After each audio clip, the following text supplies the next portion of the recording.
Okay,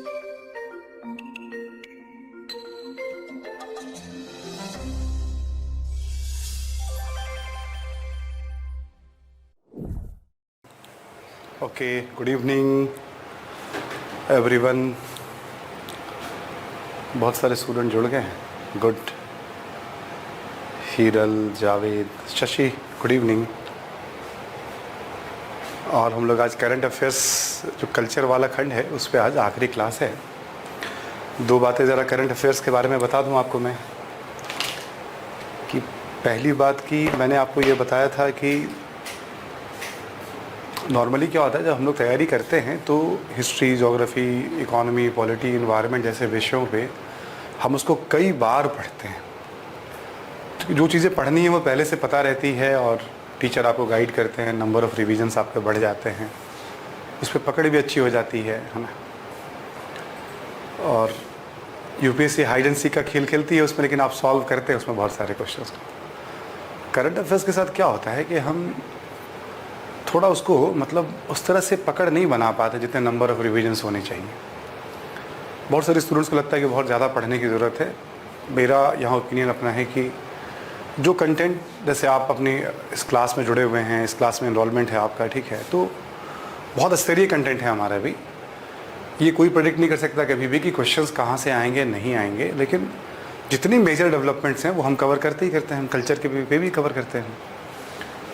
यदि चीज़ें हमें ठीक से ध्यान है, हमारी पकड़ बहुत अच्छी बनी हुई है उसके ऊपर, और वो रिवीजन से ही बनेगी बार बार पढ़ने से, तब तो फिर ऑप्शन में ज़रूरी नहीं कि ऑप्शन सीधे सीधे आता ही हो एग्ज़ाम के अंदर। हमें यदि 4 ऑप्शन में 1 या 2 में हम श्योर भी हो जाते हैं कि ये नहीं होगा तो हम आंसर के करीब पहुंच जाते हैं। और यूपीएससी में ऐसे ही चलता भी है। हर बात में ये नहीं होगा, मतलब मुश्किल से 15, 20, 25 क्वेश्चन ऐसे होंगे जहाँ आप एकदम हिट कर पाओगे कि हाँ, बहुत ज़्यादा होंगे तो 20-22 होंगे, यही होगा वाली बात है, वरना एलिमिनेट करके ही सॉल्व होता है ना। जैसे एग्जांपल के तौर पे पीछे हम लोगों ने, मतलब पीछे जो क्लास हुई थी, जब भी, डेट तो मुझे ध्यान नहीं है, आपको याद होगा हमने जो मैगजीन कवर कराई थी, आपको मैगजीन दिया गया था, वो उसमें मई से लेकर जनवरी तक का था और 7-8 पेजेस रह गए थे, बाकी सब कवर करा दिया था हमने 2 क्लास में आपको। उसको मैं भी ले लूँगा, 5-5 मिनट का है वो एक, ठीक है। अब उसमें जैसे आपको याद होगा हमने शुरू किया था थीम बेसिस से, एंशिएंट हिस्ट्री से शुरू किया हमने, मान लो। तो जैसे हड़प्पा में आपको याद होगा डेयरी प्रोडक्ट के बारे में एक एविडेंस मिला है गुजरात में। सादिक सिनौली पोस्ट हड़प्पन साइट्स, पता नहीं आपको याद है नहीं। गुर्जर प्रतिहार का हम लोगों ने उल्लेख किया था, काकतीय का उल्लेख किया था, और काकतीय का पूरा कल्चरल साइट्स वगैरह बताया गया था उसमें, एक मंदिर को लेकर के। उसी में एक जो मंदिर है जिसको अभी देखोगे आप वर्ल्ड हेरिटेज साइट में शामिल किया गया है, धौलावीरा से जस्ट पहले, एक दिन पहले उसको शामिल किया गया था चाइना में, जो यूनेस्को की बैठक हो रही थी ना, वर्ल्ड हेरिटेज कमेटी की, ठीक है। अब देखोगे मंदिर वहाँ उल्लेख है, और हमने नोट्स में भी दे रखा है कि भाई यूनेस्को की अस्थायी सूची में शामिल है, ठीक है। डिसीजंस तो मान लो अब आ रहे हैं, बट वो हमने मेंशन कर रखा है वहाँ पे। काकतीय पे हमने जिक्र किया था आपसे, ठीक है। मॉडर्न इंडिया में आपको याद होगा तो कुछ महत्वपूर्ण घटनाओं पे मैंने आपसे बात की थी, जैसे all India trade union Congress जो थी, श्रमिकों की एटक, उस पर आपसे बात हुई थी। मालाबार रिवोल्ट जो हुआ था उसके ऊपर आपसे बात की गई थी। सेकेंड वर्ल्ड वॉर के ऊपर कुछ चर्चा हुई थी, और किस्सा खानी बाजार करके जो एक मूवमेंट चला था 7 अवज्ञा आंदोलन के दौरान, उस पर चर्चा आपसे हुई थी। इसके अलावा हम लोगों ने कुछ पर्सनालिटी जैसे सुभाष चंद्र बोस, बाल गंगाधर तिलक, महात्मा ज्योतिबा फुले, ठीक है, बंदा बहादुर, बाबा बंदा बहादुर, है ना, और पुरंदर दास, ठीक है, कुछ हम लोगों ने जो मेजर पर्सनालिटी जिस पे हमने कवर किया था, और कुछ हमने बुकलेट्स बना करके, जैसे मान लो राम मनोहर लोहिया थे, कुछ सोशल रिफॉर्मर थे। जैसे मैं ये सब बातें आपको बता रहा हूँ, है ना। तो सवाल अब ये है कि इसमें से कोई भी आपको कितना ध्यान रह गया है अभी पिछले 1-1.5 महीने के अंदर में। यदि आपने रिकॉल किया, आपको ध्यान रह गया तो बहुत अच्छी बात है, वरना आपको पढ़ने से ज़्यादा ये सोचने की ज़रूरत है कि हम ध्यान कैसे रखें। आप नंबर ऑफ़ रीडिंग्स जितना करिए, आप क्लासेस जितना अटेंड करिए आप, बट उसके साथ बहुत ज़रूरी होता है कि आप उसको कंसोलिडेट करिए। पिछले क्लास में हमें याद होगा, आपको याद होगा कि हम लोगों ने यूनेस्को के अमूर्त साइट्स पे भी हमने बात की थी आपसे, बहुत डिटेल में बात की थी आपसे। जो अमूर्त, जो इंटेंजिबल हेरिटेज है, जो अपने नोट्स में भी दे रखा है हम लोगों ने, और हम लोगों ने टेंजिबल हेरिटेज पे भी बात की थी। भारत में कौन कौन से कानून हैं जो संस्कृति के संरक्षण में संवैधानिक प्रावधान क्या है, कानून कौन सा है, आर्कियोलॉजिकल सर्वे ऑफ इंडिया के बारे में, ठीक है, कब उसकी स्थापना हुई थी, है ना, 58 का कानून क्या है, 72 का कानून क्या है, हेरिटेज को लेकर के 72 का अभी समय क्या है, इंटेंजिबल हेरिटेज को लेकर 2003 का अभी समय क्या है। यदि मैं कहता जा रहा हूँ और आप उसको रिलेट कर पा रहे हैं एकदम, तब तो बहुत अच्छी बात है। मैं कहता जा रहा हूँ और आप एकदम रिलेट नहीं कर पा रहे, एकदम ब्लैंक हो जा रहे हैं, तब भी अच्छी बात है। तब क्यों अच्छी बात है, ये समझने के लिए कि आपके लिए इंपॉर्टेंट ये है कि आप कितना ध्यान रख पाते हैं। आप number of topic, number of information बढ़ाते जा रहे हैं और आपको ध्यान नहीं है, तो एग्जाम में कैसे आप, कोई आइडियल वक्त आएगा नहीं। ठीक है, बस थोड़ा थोड़ा समय मैनेज करना होता है आपको अपनी प्रायोरिटी के हिसाब से। वीक में अलग अलग अलॉट करिए आप टाइम, जैसे जो पढ़ने का तरीका हो। ये सब बातें आपको याद होगा। टूरिज्म को लेकर के हम लोगों ने, भारत सरकार जैसे प्रसाद है, हृदय है, थीम बेस्ड टूरिज्म है, मॉन्यूमेंट्स फ्रेंड वाला जो कॉन्सेप्ट था, ठीक है, अतुल्य भारत है ना, इन सब की बात हुई थी। और कुछ जो गैर सरकारी संगठन है, जैसे आगा खां ट्रस्ट है, या वर्ल्ड मॉन्यूमेंट फंड है, या आइकोमोस करके एक हमने बताया था आपको, है ना। कितना आपको ध्यान है मुझे नहीं पता, बट कई चीज़ों को हमने स्ट्रक्चर कर दिया था मेंस के पॉइंट ऑफ व्यू से भी। क्या फैक्चुअली भी पढ़ रहे हैं, यदि आपको ध्यान रह गया, जैसे टूरिज्म वाला पूरा हमने मेंस के पॉइंट ऑफ व्यू से ही एक स्ट्रक्चर बना दिया था। यूनेस्को का भी पूरा उसी पॉइंट ऑफ व्यू से बना दिया था हमने। भारत में जो लीगल एस्पेक्ट है उसके संरक्षण के, उसको भी हमने उसी फॉर्मेट में बना दिया था। ऑब्जेक्टिव में तो आपको हेल्प करेगा, चीज़ें याद रहेंगी, तो सब्जेक्टिव में भी कभी ना कभी हेल्प कर जाएगा आपको। जहाँ स्कोप होते हैं उसको वैसे बना दिया जाता है। याद चीज़ें रहेंगी तो आपको हमेशा स्कोप मिलेगा। तो बहुत इंपॉर्टेंट है एक बार आपके लिए कि आप कितना, हमने भी 15, 20, 25 बातें बताई, आप कितना रिकॉल कर पा रहे हैं हमारे साथ, बहुत इंपॉर्टेंट है। और कर पा रहे हैं तो बहुत ज़्यादा अच्छी बात है, क्योंकि आप एकदम सही दिशा में बढ़ रहे हैं। अगर नहीं कर पा रहे हैं, अच्छी इतनी बात है कि आपको रियलाइज़ होना चाहिए कि आपको ये करना है, और इसके बाद नहीं कर पाएंगे तो ये अच्छी बात नहीं होगी। हम लोग क्या करते हैं, पहले वाले बुकलेट में कुछ टॉपिक और रह गए थे, छोटी छोटी बातें, बस केवल मुझे बताना है। आप बुकलेट अपने साथ रखिएगा। क्लास का मकसद देखो क्या है, नोट्स हमने दे ही रखा है, इसमें भी हम जहाँ समझ सकते हैं उसको समझें, जहाँ थोड़ा और प्रिसाइज कर सकते हैं उसको प्रिसाइज करें। कम इंफॉर्मेशन तो है नहीं, है ना। तो एक बार आप क्या करिए, पेज नंबर 9 में आ जाइए आप लोग, है ना, पिछले वाले बुकलेट में, नया बुकलेट में नहीं, है ना, अभी नया बुकलेट में भी आएंगे हम। पेज नंबर 9 में चित्रकला और अन्य कलाओं का उल्लेख है, ठीक है। उसमें सबसे पहले केव पेंटिंग का उल्लेख किया गया है ना, गुफा चित्रकला का उल्लेख किया गया है। करंट अफेयर्स में क्या होता है, जो न्यूज़ में होता है उसको हम पढ़ते हैं, उससे संबंधित जो जो और बातें उस पर भी हम ध्यान रखते हैं। यही करंट अफेयर्स पढ़ने का तरीका है ना। गुफा चित्रकला में जो सबसे प्राचीनतम साक्ष्य मिलते हैं,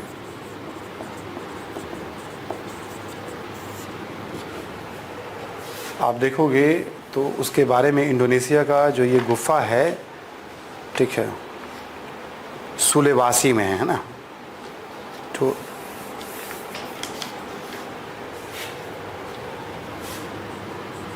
सुलेवासी द्वीप इंडोनेशिया, गुफा चित्रकला के प्राचीनतम साक्ष्य, ये आप समझ लो, हम पूरा पाषाण काल की बात कर रहे हैं, पैलेलिथिक एज की बात कर रहे हैं। इसी में जो सबसे लेटेस्ट एग्जाम्पल मिला है उसका नाम है लैंग तेंदोंग, ठीक है। लैंग तेंदोंग से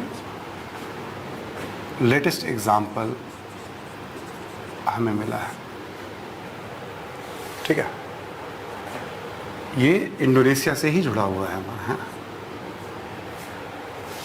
और क्या मिला है वो उतना इम्पोर्टेंट नहीं है हमारे लिए, बहुत सारी चीज़ें चित्र में मिल जाती हैं, है ना।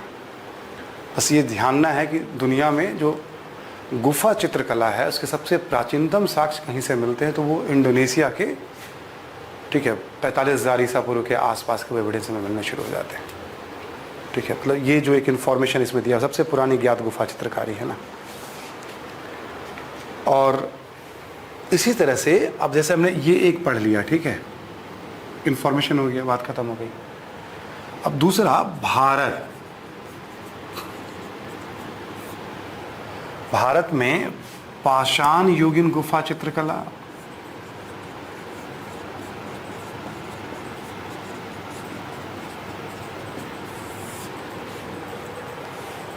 आप सबको जानकारी होगी, है ना। जैसे भीमबेटका, ये यूनेस्को के लिस्ट में भी है ना, हेरिटेज लिस्ट में भी। भीमबेटका, मिर्ज़ापुर, चित्रकूट, ठीक है, और भी कई स्थलों से मिल रहे हैं हमें, है ना। भीमबेटका मोस्ट फेमस है, पाषाण युगीन गुफा चित्रकला, ठीक है। और साक्ष्य कब से मिलने प्रारंभ होते हैं? तो उच्च पुरा पाषाण काल से।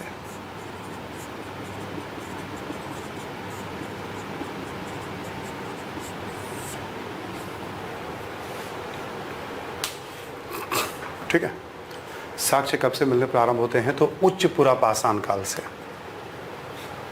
और साक्ष्य मिलते हैं मध्य पाषाण काल और नव पाषाण काल, सभी कालों के साक्ष्य आपको मिलेंगे।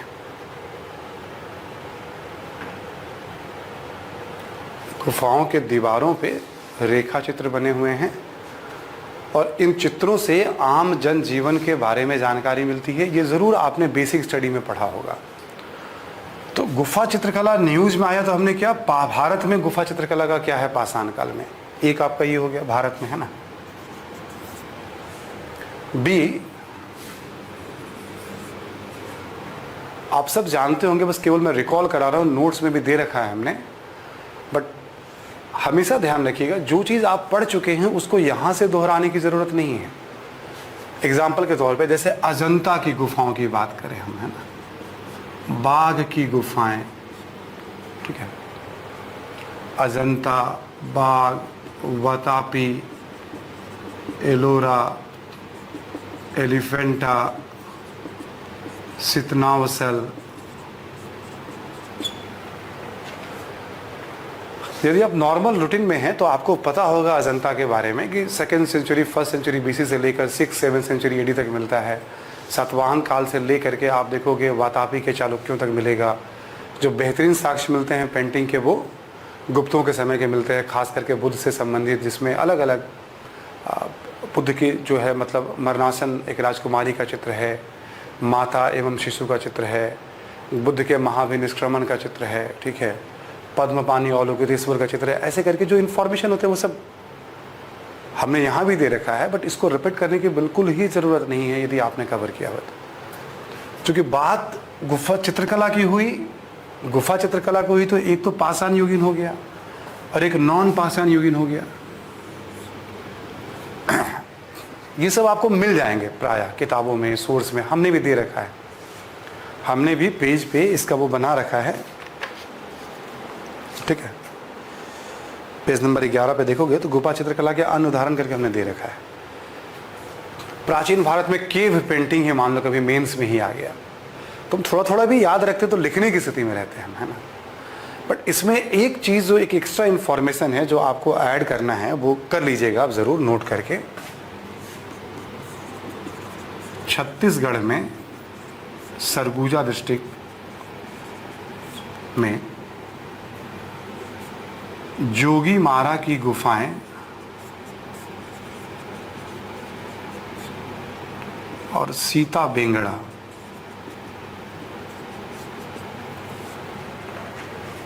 जोगी मारा की गुफा और सीता बेंगड़ा, ये 3rd सेंचुरी BC का माना गया है, यानी अजंता से पहले का है। ये इंपॉर्टेंट बात है, ये अजंता से पहले का है, ठीक है। और चित्रों के साथ साथ लिख लीजिएगा आप, चित्रों के साथ साथ प्राकृतिक भाषा में लेख,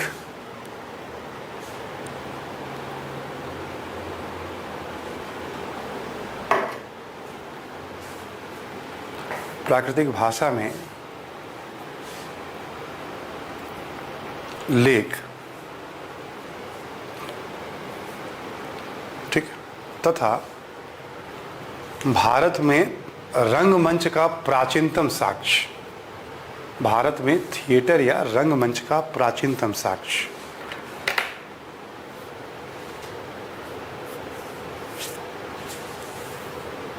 रंगमंच का प्राचीनतम साक्ष्य, ठीक है। ये एक एक्स्ट्रा ऐड कर लीजिएगा आप, है ना। ये अजंता से पहले पुराना एविडेंस है, ये ध्यान रखिएगा। जोगीमारा यानी पाषाण काल के बाद जो ज्ञात गुफा चित्रकला का पहला एविडेंस है वो जोगीमारा की गुफा, सीता बेंगरा एक जगह है वहीं पे, है ना, जहाँ थिएटर का एविडेंस मिल रहा है, ठीक है। तो ये हो गया आपका एक एविडेंस।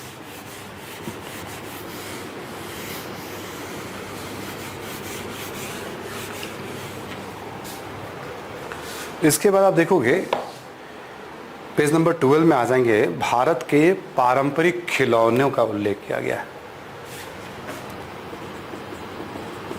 इससे भी पीटी में क्वेश्चंस पूछे जा सकते हैं। इसमें एक बहुत अच्छी जानकारी दी गई है, जो भारत में जो खिलौना का जो कारोबार है उसमें करीब करीब 80 से 90% चीनी खिलौने हैं भारत में, ठीक है। बहुत इंपॉर्टेंट जानकारी है। और विश्व के खिलौना बाजार में 0.5% ही हमारी हिस्सेदारी है, जबकि भारत में खिलौने की बहुत प्राचीनतम परंपरा है। हड़प्पा काल में भी आपको याद होगा, हमने बताया था मिट्टी की मूर्तियों में हाथ से यानी खिलौने के साक्ष्य मिलते हैं हमें, ठीक है। तो यहाँ पारंपरिक खिलौने के बारे में इसमें दिया गया है कि भाई उद्योग मंत्रालय प्रमोट करने के लिए क्या कर रही है, ठीक है। दाहिनी तरफ देखिएगा एक ब्लॉग बना हुआ जिसमें टाइकैथॉन लिखा हुआ, टाइकैथॉन 2021, ठीक है। ये प्रमोट करने के लिए सरकारी पहल है, ये खिलौना उद्योग को। टाइकैथॉन टिक मार लीजिएगा वहाँ पे, जहाँ मैं कहूँ बस वहीं टिक मारिएगा आप, है ना, बाकी ऐसे पढ़ के निकल जाइएगा आप। दूसरा इसमें देखेंगे कि उल्लेख किया गया राष्ट्रीय शिक्षा नीति में भी छात्रों को खिलौने के बारे में जानकारी दी जाएगी, प्रशिक्षण दिया जाएगा नई राष्ट्रीय शिक्षा नीति में, जो 2020 जिसके 1 साल अभी पूरे हुए, प्रधानमंत्री जी ने संबोधित किया है। कोरोना में पता भी नहीं चला कि शिक्षा नीति लागू कब हो गई और क्या क्या हुआ है ना। प्रधानमंत्री जी ने संबोधन भी कर दिया है। दो बात ये हो गई आपकी, तो चीन का दबदबा है करीब करीब 90%, दुनिया में बाजार में मात्र 0.5% है, यानी बहुत बड़ा स्कोप है। अब अगले पेज में देखोगे, पेज नंबर 13 में 8-10 खिलौना केंद्र का नाम और राज्यों के बारे में बताया गया है, ठीक है। जैसे चन्नपटना बहुत फेमस है कर्नाटक का, मान लो। अब उसका डिस्क्रिप्शन वगैरह ऐसे पढ़ के बहुत याद नहीं रख पाएंगे आप प्लेसेस यदि रख सकते हैं 4-5 तो रख लीजिए आप, जैसे चन्नपटना, चित्रकूट, कोंडापल्ली और बुदनी रिवा, ठीक है। 3-4 ये नाम आप ध्यान रख सकते हैं तो वेल एंड गुड। कोई भी ऐसा नाम याद रखने में हमेशा ध्यान रखिएगा जो जगह बहुत फेमस है, जैसे मान लो तंजौर, तो आपको ये पता चल जाएगा ठीक है तमिलनाडु का हो गया, है ना। गोलू गोड़िया यहाँ पे दिया हुआ है, ठीक है। बट बहुत सारे इसमें नाम देखोगे आप, जैसे लैफा दीवी मणिपुर, एटीकॉप का आंध्र प्रदेश, कोंडापल्ली आंध्र प्रदेश, किन्नाली खिलौने कर्नाटक, है ना, ऐसे करके नाम दिए गए हैं। आप केवल प्लेस ध्यान रख लीजिए आप, प्लेस, दाहिनी तरफ वाले डिस्क्रिप्शंस को पढ़ते जाइएगा। वो पॉसिबल नहीं है कि आप उसको रिटेन कर पाएंगे। कोई बहुत यूनिक बात हो तो बात अलग है, आप केवल प्लेस ध्यान रख लीजिए आप इसमें, ठीक है। खिलौना के बाद एक और महत्वपूर्ण इंफॉर्मेशन है पेज नंबर 14 पे, मध्य प्रदेश के वस्त्र शिल्प के बारे में। एक बड़वानी करके डिस्ट्रिक्ट है मध्य प्रदेश में, ठीक है, बड़वानी।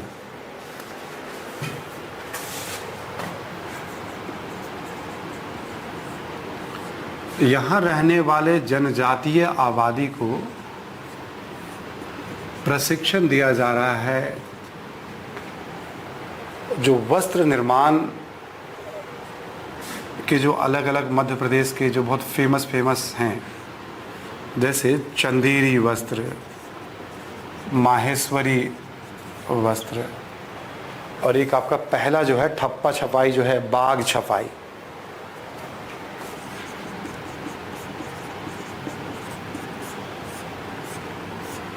किसके दिया जा रहा है? ट्राइफेड के द्वारा। ट्राइफेड आप सबको पता होगा 1987 में बना था ये। ट्राइबल प्रोडक्ट की मार्केटिंग में इसकी बड़ी भूमिका है ट्राइफेड की। इसके बहुत सारे आउटलेट्स हैं इंडिया में। तो एमपी के 3 ये हो गए आपके, चंदेरी, माहेश्वरी और बाग छपाई। 3 फेमस कपड़ा शिल्प हो गए जो बड़वानी डिस्ट्रिक्ट में ट्राइबल्स को इसके बारे में ट्रेंड किया जा रहा है ताकि उनको रोजगार मिल पाए, ठीक है। अब जैसे इसमें भी किसी किसी कपड़े में क्या, जैसे आप वहाँ के रहने वाले तब तो बात अलग है, या कपड़ा का कारोबार है तब भी बात अलग है। आप बहुत बारीकियों को पकड़ नहीं पाएंगे आप। इसमें भी आप क्या करिए कि प्लेसेस का ध्यान रखिए आप। जब भी यूपीएससी में पूछा है तो शिल्प पूछता है और प्लेस पूछता है, कहता है मैच करिए। एक एक में बहुत सारी बारीकियाँ होती हैं। नोट्स में हमारा काम होता है डिटेल देना उसके बारे में, बट आपको ये अंतर करना पड़ेगा कि क्या क्या छोड़ा जा सकता है। पढ़ते हुए छोड़ना है, रिटेन क्या करना है ये रिटेन करना है आपको। और ट्राइफेड के बारे में वैसे भी पता रहना चाहिए आपको, ठीक है। तो ये आपका पेज नंबर 14 और 15 में है ना। पेज नंबर 16 पे देखोगे आप, ट्राइफेड का एक छोटा सा परिचय दिया हुआ है। यदि आपको ध्यान हो तो अच्छी बात है, वरना वो पढ़ लीजिएगा। 87 में इसकी स्थापना हुई थी। जनजातीय कार्य मंत्रालय के अंतर्गत काम करते, पूरा ही पढ़ लीजिएगा आप। कृषि उत्पादों, शिल्प उत्पादों को प्रोत्साहित करता है ना, बाजार वगैरह में ले जाने में। और ट्राइब्स इंडिया वह ब्रांड है जिसके तहत जनजातीय लोगों के दस्तकारी उत्पाद विक्रय किए जाते हैं। 120 भवन आधारित ट्राइब इंडिया आउटलेट हैं अभी इस समय इंडिया में। तो ये पढ़ लीजिएगा पूरा ट्राइफेड के बारे में, ठीक है। ये भी ट्रेडिशनल तैयारी है। पेज नंबर 16 पे देखेंगे आप, सुर्खियों में रही अन्य कलाएं। अब जैसे कोल्लम पेंटिंग, वहाँ इतना ध्यान रखिएगा केरल की पेंटिंग है और ज्यामितीय पैटर्न में बनाया जाता है। बस लिखते चलिएगा वहीं पे, कोल्लम पेंटिंग वहीं पे लिख लीजिएगा आप इसको। केरल नोट्स पे नहीं लिखा हुआ केरल है ना, पूरे उसमें मिस कर गए होंगे उसको लिखने में है ना। केरल और ज्यामितीय पैटर्न में।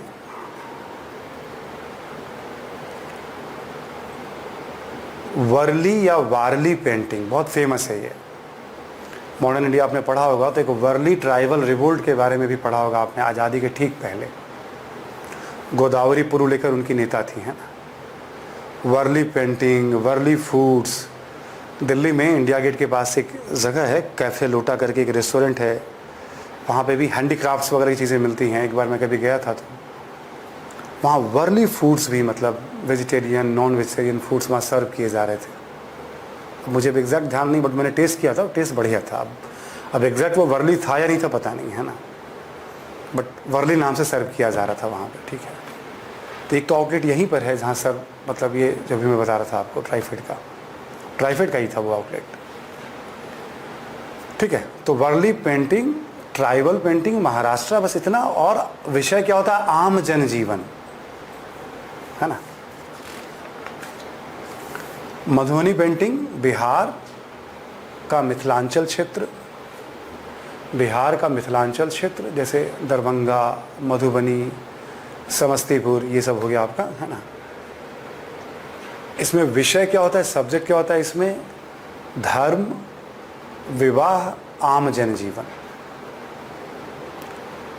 जैसे मधुबनी पेंटिंग से बना हुआ मास्क खूब प्रमोट किया गया है इस बार कोरोना पीरियड में, रेलवे वगैरह में और एयरपोर्ट वगैरह पे, जहाँ भी बिहार में जाएंगे तो बिहार की एक खास पहचान बन गई है, क्योंकि प्रमोशन इसका बहुत हुआ है मधुबनी पेंटिंग का, है ना।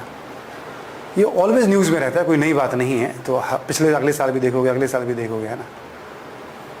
बस ध्यान रखिएगा, बिहार, मिथिलांचल क्षेत्र, विषय, ठीक है। एक है रोगन पेंटिंग गुजरात, गुजरात का कच्छ क्षेत्र,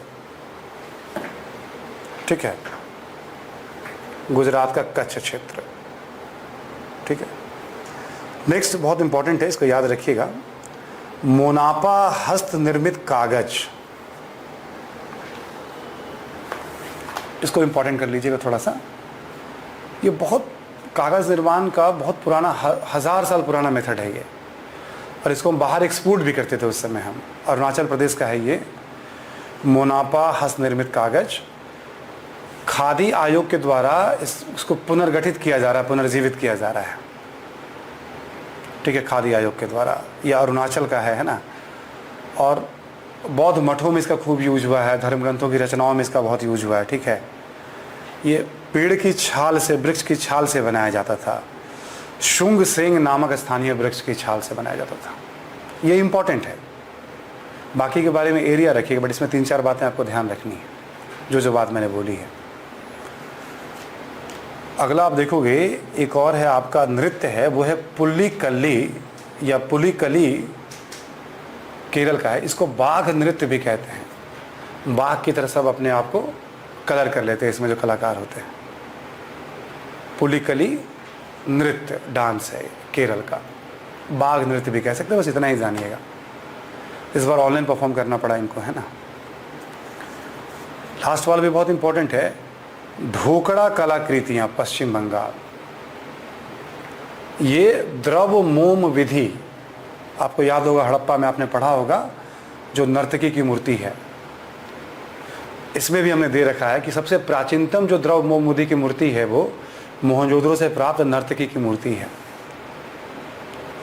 जो वैक्स मेथड हमने बताया था आपको, सांचा बना के उसमें मतलब बनाना, फिर लेप देना मिट्टी का, ठीक है, फिर धातु को गला के उसमें डालना, फिर उस आकार में वो आ जाता है, वो जो शेप होता है, ठीक है, द्रव मोम विधि, है ना। कर लिया आपने मिसलेनियस में। पेज नंबर 19 पे आ जाइए, नृत्य और संगीत।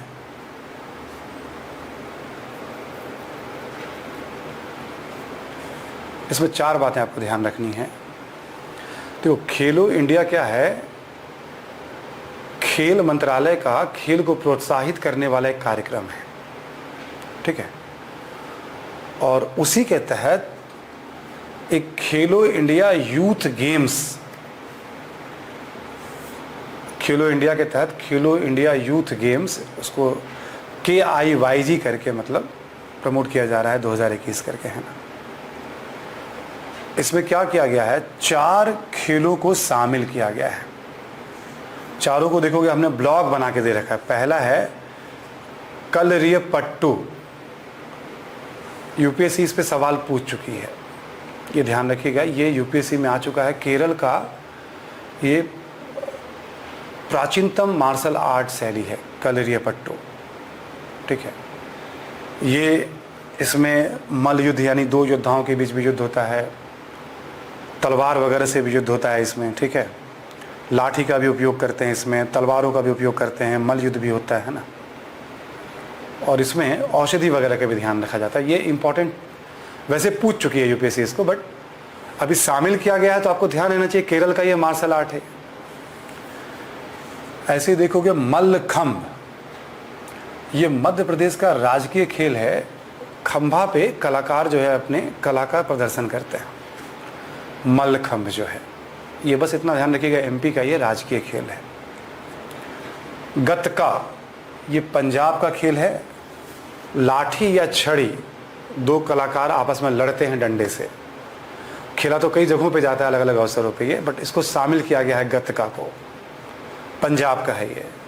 और थांगटा, ये मणिपुरी मार्शल आर्ट है। थांगटा तलवार और भाला चलाने की विधि है, मणिपुरी मार्शल आर्ट है। 4 हो गया कलरिय पट्टू, ठीक है, और गतका, थांगटा और मलखम। इसके अलावा योगासन को भी प्रतिस्पर्धा में शामिल। योगासन में कहा गया पारंपरिक योगासन, कलात्मक, एकल, युग्म, लयबद्ध, यानी योगासन को भी खेल में शामिल। 4 को तो शामिल किया गया, योगासन को भी शामिल करने की बात की अनुमोदन कर दिया गया है, यानी 5 कर लीजिएगा अब योगासन। और एकल है, युगल, ये सब मतलब नहीं है, बस इसको प्रमोट किया जा रहा है। इसके अलावा इसमें आपको कुछ नहीं जानना है, ठीक है। तो इसके पहले आपने देखा हम लोगों ने क्या क्या पढ़ा। खिलौने के बारे में नाम ध्यान रखना है आपको। उसके बाद हमने क्या देखा, जनजातियों को जो प्रशिक्षण दिया रहा है वो जानकारी। उससे पहले केव पेंटिंग की हमने बात की, इंडोनेशिया और भारत होते हुए, है ना। इसमें एक जोगी मारा के बारे में अलग से बताया मैंने आपको। अभी खेल की बात आपसे हो गई है। इसी में पेज नंबर 20 पे और 21 पे देखोगे 3 नृत्य का उल्लेख है। एक है भावाई, ये सौराष्ट्र का लोक नृत्य है। गरबा गुजरात का है, बहुत फेमस है ना। और नवरात्रि के अवसर पे मतलब गरबा का डांस बड़ा फेमस है गुजरात में, है ना। यक्षगान भी बहुत फेमस है, बहुत पुराना है, विजयनगर के काल में भी प्रचलित था यक्षगान, कर्नाटक का है ये, ठीक है। इसके बारे में आइडिया मैं आपको दे चुका हूँ, है ना, क्लास में। मतलब जो लोग क्लास में रहे होंगे, बाकी जो स्टूडेंट्स ज्वाइन किए हैं वो आप इसको देखिएगा। यक्षगान कहाँ, कर्नाटक। भवाई, गरबा, बस एरिया जानकारी है उसको आप, ठीक है। मैच करने के लिए आएगा आपसे युग करने का। पुराने वाले बुकलेट में जो लास्ट है आपका भाषा और साहित्य, इसमें 2-3 काम की बातें हैं। पहला आप देखोगे इसमें पेज नंबर 22 पे कि प्रबुद्ध भारत पत्रिका, उसकी 125वीं वर्षगांठ मनाई गई है, ठीक है। ये रामकृष्ण मिशन की पत्रिका है प्रबुद्ध भारत, ठीक है। और इसकी शुरुआत हुई थी 1886 में। प्रारंभ कब हुआ था, 1886 मद्रास, ठीक है। और भारत में सबसे लंबे समय से प्रचलित अंग्रेजी मासिक पत्रिका है।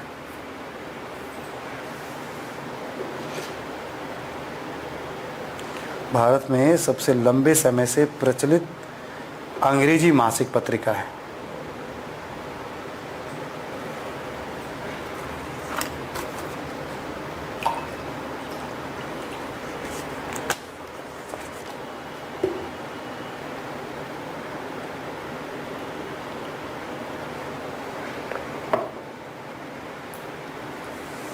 कर लिया आपने। 3 बातें आपको ध्यान रहेगी इसमें, है ना। रामकृष्ण मिशन के बारे में आप ऑलरेडी जानते होंगे, नहीं तो फिर आप एक बार, हमने ब्लॉग में दे भी रखा है कि 1897 में विवेकानंद ने स्थापना की थी पश्चिम बंगाल में। बेलूर मठ है इसका, जिसका प्रमुख केंद्र था, है ना। और मकसद क्या था, रामकृष्ण की शिक्षा, जो वेदांत की शिक्षा है उसका प्रसार, समाज सेवा, मानव सेवा, ये इसका मकसद था, ठीक है। तो रामकृष्ण मिशन की जब बात आएगी तो रामकृष्ण परमहंस की भी बात आएगी, विवेकानंद की भी बात आएगी, है ना। उनके बारे में जो जो बेसिक बातें हैं जानकारी रखिएगा। मिशन से जुड़ी हुई 3 और पत्रिकाओं का उल्लेख देखोगे इसी नोट्स में नीचे की तरफ किया गया है। उद्बोधन, ये जरूर याद रखिएगा, विवेकानंद के द्वारा ही इसकी शुरुआत की गई थी। बंगाली मासिक पत्रिका है।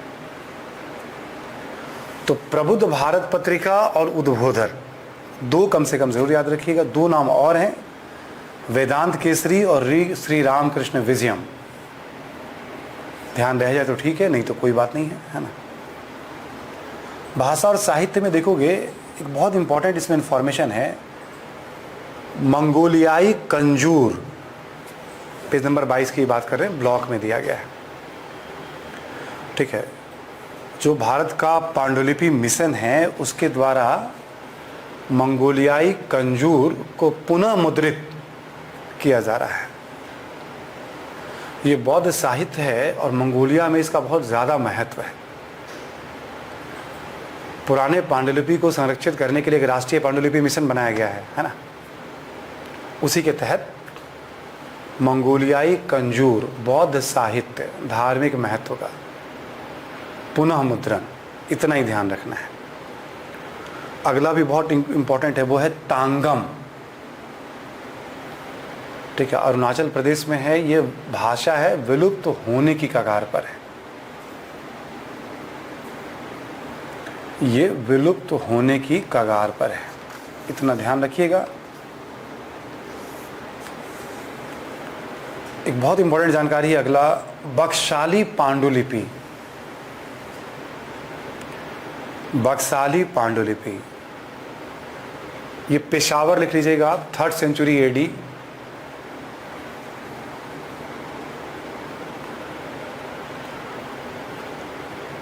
ऑक्सफोर्ड यूनिवर्सिटी का मानना है कि शून्य के प्रयोग का ये प्रथम सिंबल है, प्रथम प्रतीक है। ऑक्सफोर्ड विश्वविद्यालय का मानना है कि शून्य के प्रयोग का प्रथम सिंबल है, प्रथम प्रतीक है बक्साली।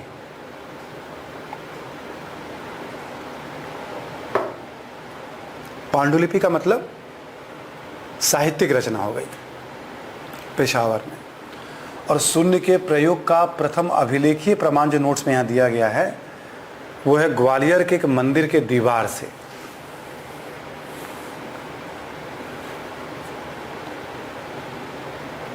और आपको याद होगा यदि आपने पढ़ा हो प्राचीन भारत में गणित के बारे में, ठीक है, तो उसमें लीलावती का जिक्र मिलेगा, है ना।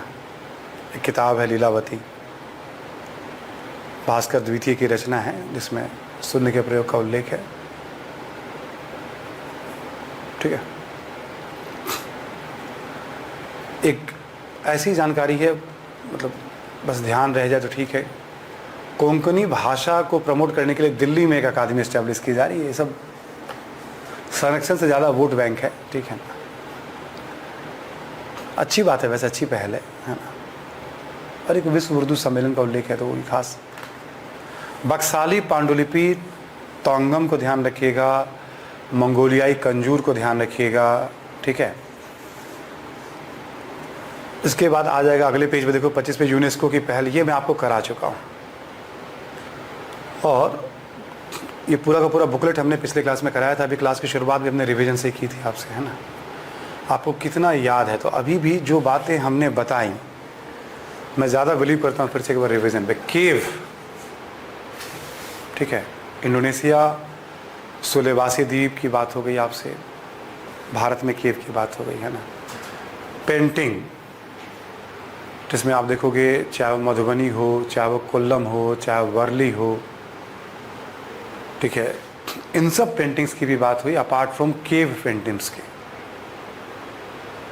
खेल में 4 खेल का हमने अभी बात किया आपसे, कलरी पट्टू की बात हुई, गतका, थांगटा और मल्लखम, योगासन को भी इसमें शामिल किया जा रहा है। खिलौने में जैसे चन्नपट्टना कर्नाटक का है, कोंडापल्ली आंध्र का है ना, हमने कहा बस प्लेसेस का नाम जो फेमस प्लेसेस है।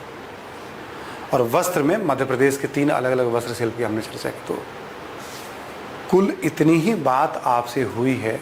और भाषा में भी, साहित्य में वो रामकृष्ण मिशन से जुड़ी हुई प्रबोध पत्रिका जो 125 साल पूरे हो गए हैं, उद्बोधन जो विवेकानंद का है, ठीक है, रामकृष्ण मिशन, और कुछ और जानकारी, ठीक है, पढ़िए और उसको अपने ग्रिप में रख लीजिए।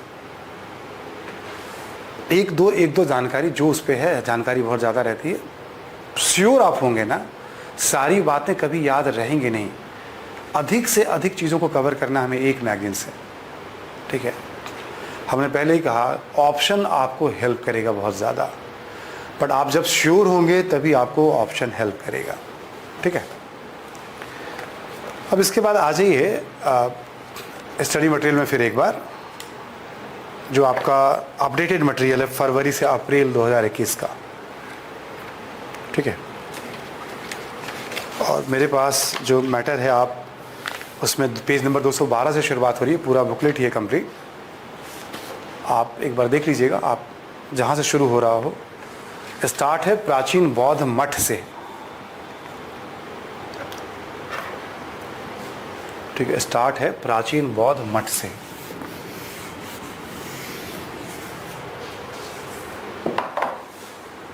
ठीक है।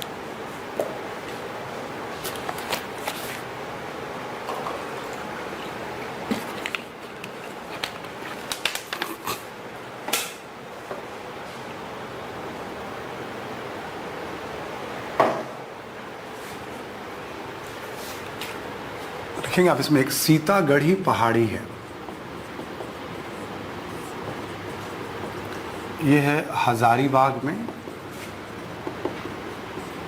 झारखंड में पड़ेगा ये, ठीक है।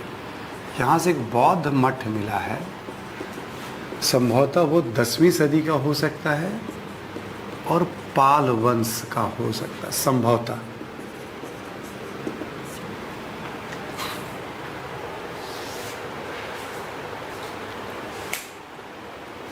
ठीक है।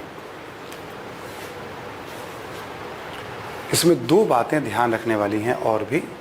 यहाँ से दो मूर्तियां भी मिली हैं। एक बुद्ध की मूर्ति मिली है, जो बुद्ध की मूर्ति है वो भूमि स्पर्श मुद्रा में है, और एक तारा की मूर्ति मिली है, वो वरद मुद्रा में है। वज्रयान से संबंधित है तारा। पहले ये लिख लीजिए आप, बुद्ध की एक मूर्ति मिली है भूमि स्पर्श मुद्रा में, ठीक है। और तारा की कई मूर्तियां मिली हैं वरद मुद्रा में।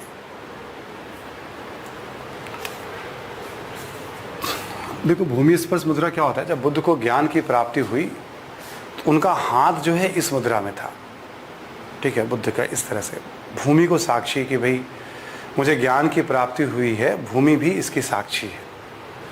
यूपीएससी में एक बार आ चुका है।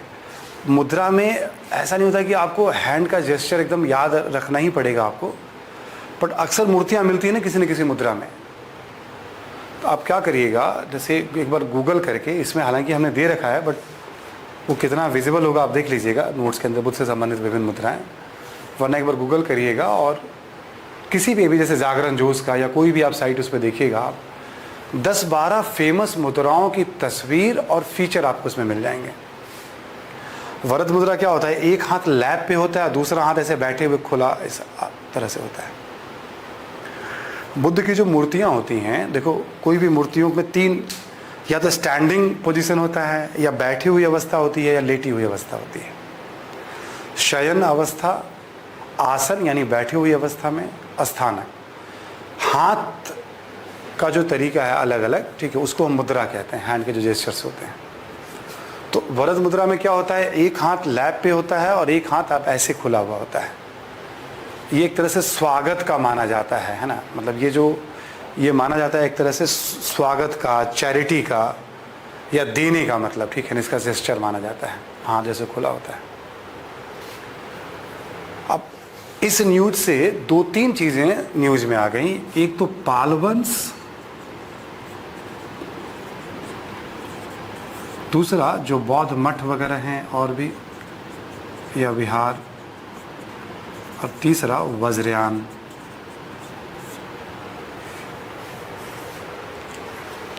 ठीक है, इसको करने से 3 चीजें न्यूज में आ गई, पालवंश, बौद्ध मठ या विहार, और वज्रयान है। बेसिक जानकारी की बात करें हम लोग तो पालवंश के बारे में आप सभी लोग जानते जरूर होंगे, है ना।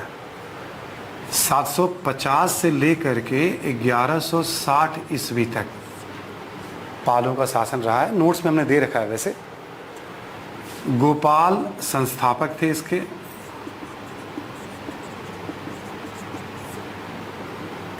(750 से 770) गोपाल, और ओदंतपुरी विहार की स्थापना हुई थी इसके समय।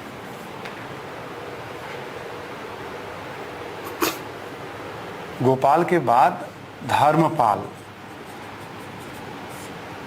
770 से 810 ईस्वी, इसके समय विक्रमशिला, महाविहार, सोमपुरी,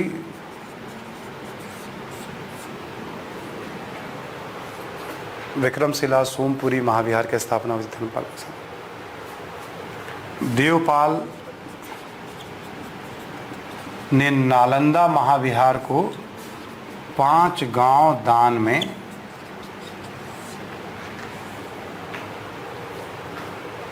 नालंदा महाविहार को 5 गांव दान में दिया था। यानी केवल धर्म की बात करें हम, यूपीएससी मेंस में भी सवाल आया था पाल वंश को लेकर के कि बौद्ध धर्म के हिसाब से बहुत महत्व रखता है, ठीक है। तो पाल शासकों ने संरक्षण दिया था, तो बहुत सारे महाविहार वगैरह बनाए गए थे। ये सब बौद्ध विहार हैं। विक्रमशिला शिक्षा का बहुत बड़ा केंद्र था, बहुत बड़े शिक्षक थे विक्रमशिला में, अतीश दीपंकर श्री ज्ञान। नालंदा के बाद सबसे बड़ा केंद्र हुआ विक्रमशिला ही, ठीक है। तो बाकी बहुत सारे शासक हुए, 18-20 शासक हुए हैं। ये 3 थोड़ा ध्यान रह जाए तो ठीक है ना। बौद्ध मठ विहार, इसमें कुछ हमने जानकारी आपको दे ही दी।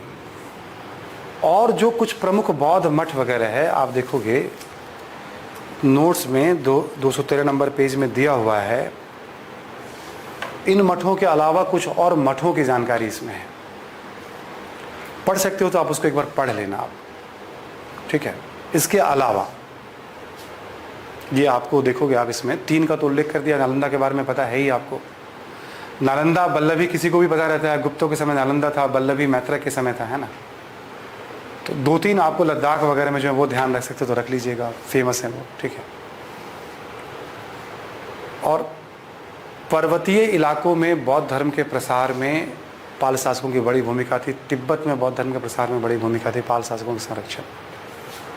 तो वज्रयान क्या है? तांत्रिक संप्रदाय है।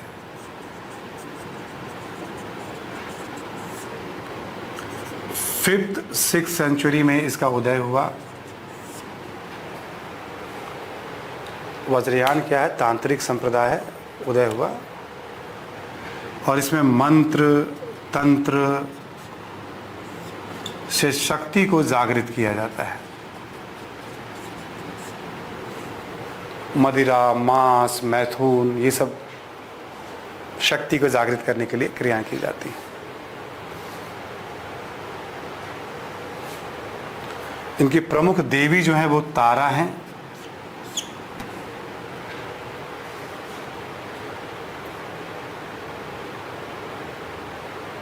प्रमुख देवी जो है वो तारा हैं। और जो पुस्तक है वज्रयान का, फेमस पुस्तक है मंजूश्री मूलकल्प।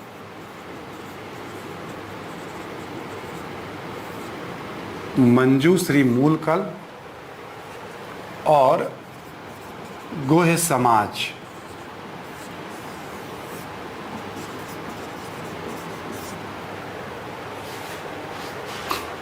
मंजूश्री मूलकल्प और गोह समाज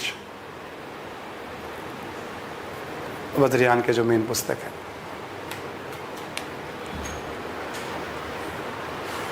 जरा मार्कर जरा लेके आना भाई,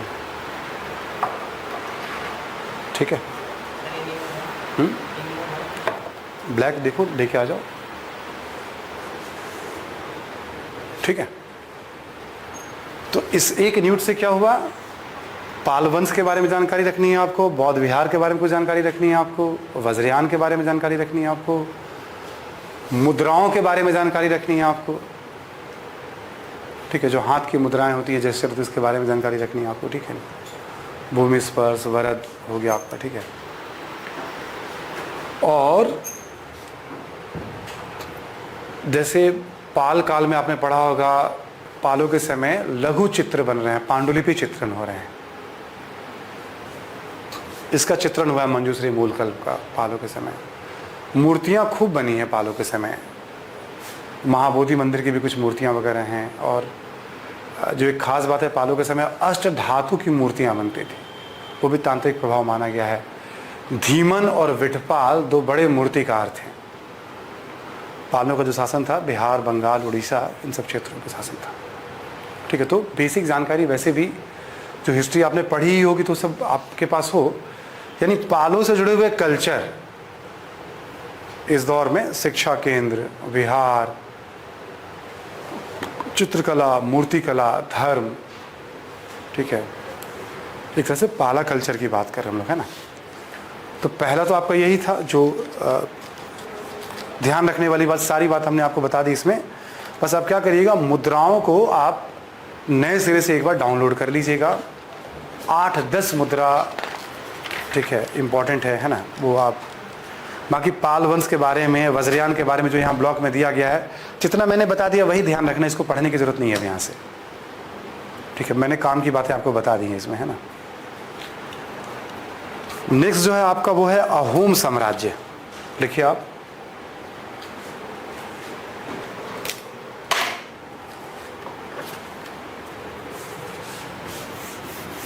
ये ना बहुत ज़्यादा न्यूज़ में है, अब क्वेश्चन आना तय है इससे। मतलब अब मान के चलिए आपको याद होगा हमने पिछले क्लास में लक्षित बोरफुक्कन की बात की थी, जो बहुत साहसी थे,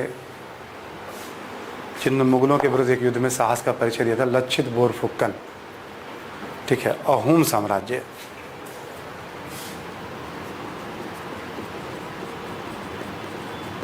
बहुत डिटेल में जानकारी वैसे दी गई है, लेकिन काम की बात समरी मैं लिखवाता जा रहा हूँ, आप लिखते चलिएगा, है ना। इसकी अवधि लिख लीजिए आप अहोम साम्राज्य की, 1228 से 1826, 1826। आप सबको पहला आंग्ल बर्मा युद्ध याद होगा, ठीक है। लगभग 6 सदी तक शासन रहा है, असम में है ये, है ना, ब्रह्मपुत्रा नदी के साथ।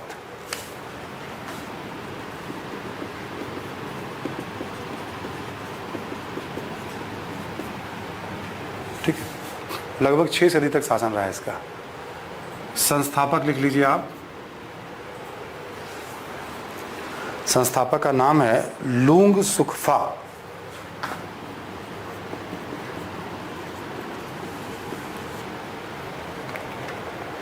ये बर्मा से आए थे।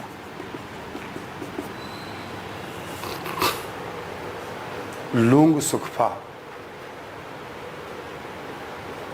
राजधानी शिव सागर या रंगपुर। शिव सागर या रंगपुर।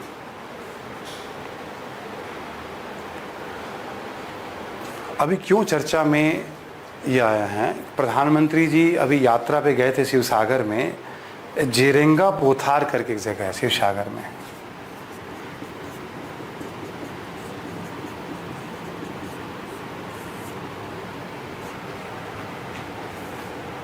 यहाँ पे एक अहोम राजकुमारी हैं जयमती,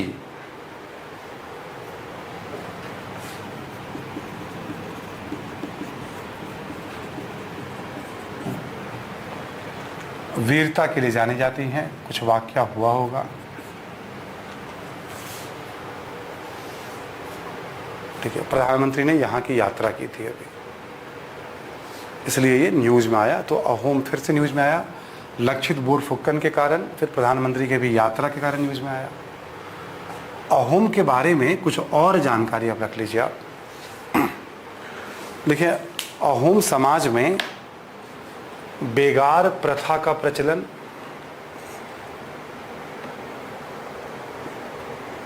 बेगार प्रथा,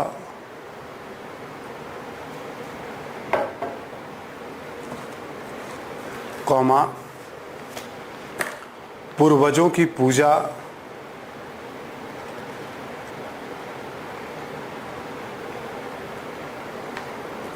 कौमा, कवियों और विद्वानों को भूमि दान,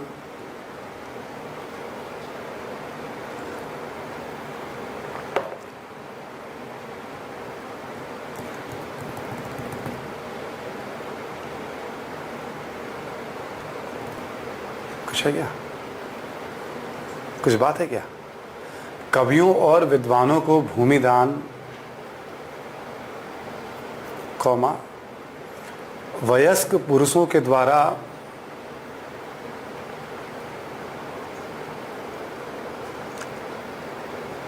युद्ध में सेवाएं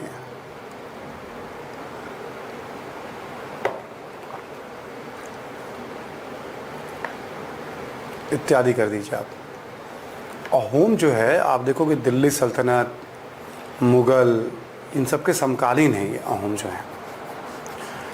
मैं नोट्स में से ना कुछ काम की बातें लिखा रहा हूँ, आपको पूरा अब नोट्स पढ़ने की ज़रूरत नहीं पड़ेगी आपको इसमें, ये बात ध्यान में रख लीजिएगा। यदि कभी क्वेश्चन आया तो इसमें से कुछ बातें ठीक है आ सकती हैं, अदरवाइज संस्थापक का नाम हो ही गया, बर्मा से आए थे, अंग्रेज़ों का एक आइडिया आपको रहेगा ही, है ना। कला वाले पक्ष में लिखते हैं हम लोग, है ना। देखिए अहोम स्थापत्य कला के बारे में लेकिन निर्माण सामग्री लकड़ी एवं बांस का उपयोग,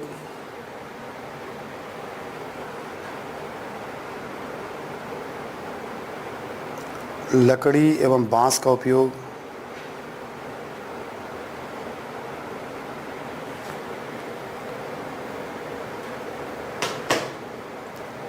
कौमा जैविक सीमेंट का उपयोग,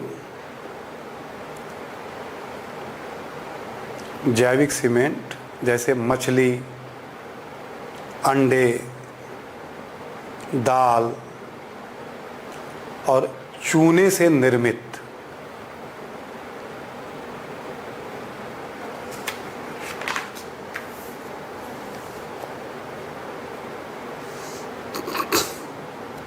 ये क्या हो गया, निर्माण सामग्री हो गया। ठीक है, अगला पॉइंट लिखें आप, बड़ी संख्या में पोखरों और मंदिरों का निर्माण,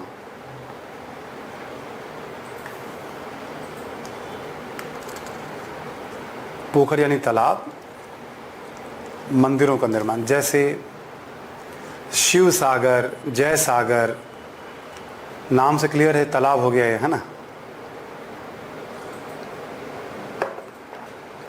जय सागर।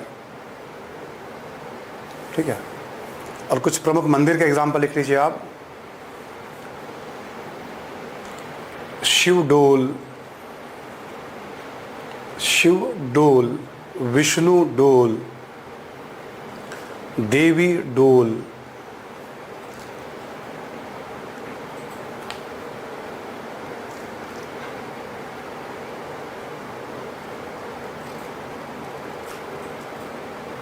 ठीक है, ये हो गए कुछ आपके मंदिर के एग्जाम्पल। ठीक है, तो ये सब शिवसागर या रंगपुर से संबंधित हैं, है ना। तो कुछ बेसिक बात हो गई अहोम के बारे में। अभी तो चर्चा में इसलिए आया था, पीछे एक बार और चर्चा में आ चुका है और लगातार चर्चा में तो है ही अभी असम, फिर अभी ठीक है देख ही रहे हो चर्चा में आया था। और एक और लिख लें आप यहाँ पे, लिखें बुरुंजी साहित्य, बुरुंजी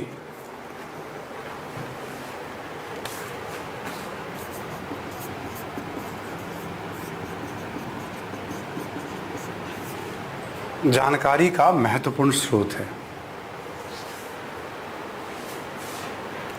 बुरुंजी साहित्य जानकारी का महत्वपूर्ण स्रोत है।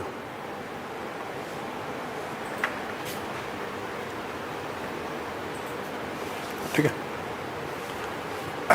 और यहाँ पे भी इंडो इस्लामिक आर्किटेक्चर के फीचर आपको मिलेंगे, है ना, यानी गुंबद, मेहराब वगैरह भी मिलेंगे, मंदिर तो मिल ही रहे हैं मतलब यहाँ पे। ठीक है, और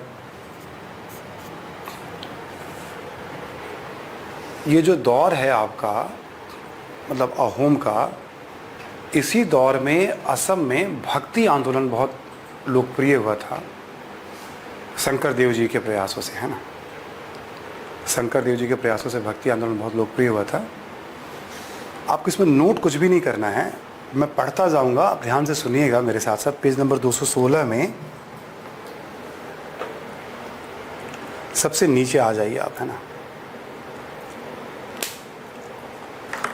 इसमें कोई भी लाइन छोड़ना नहीं है हमें।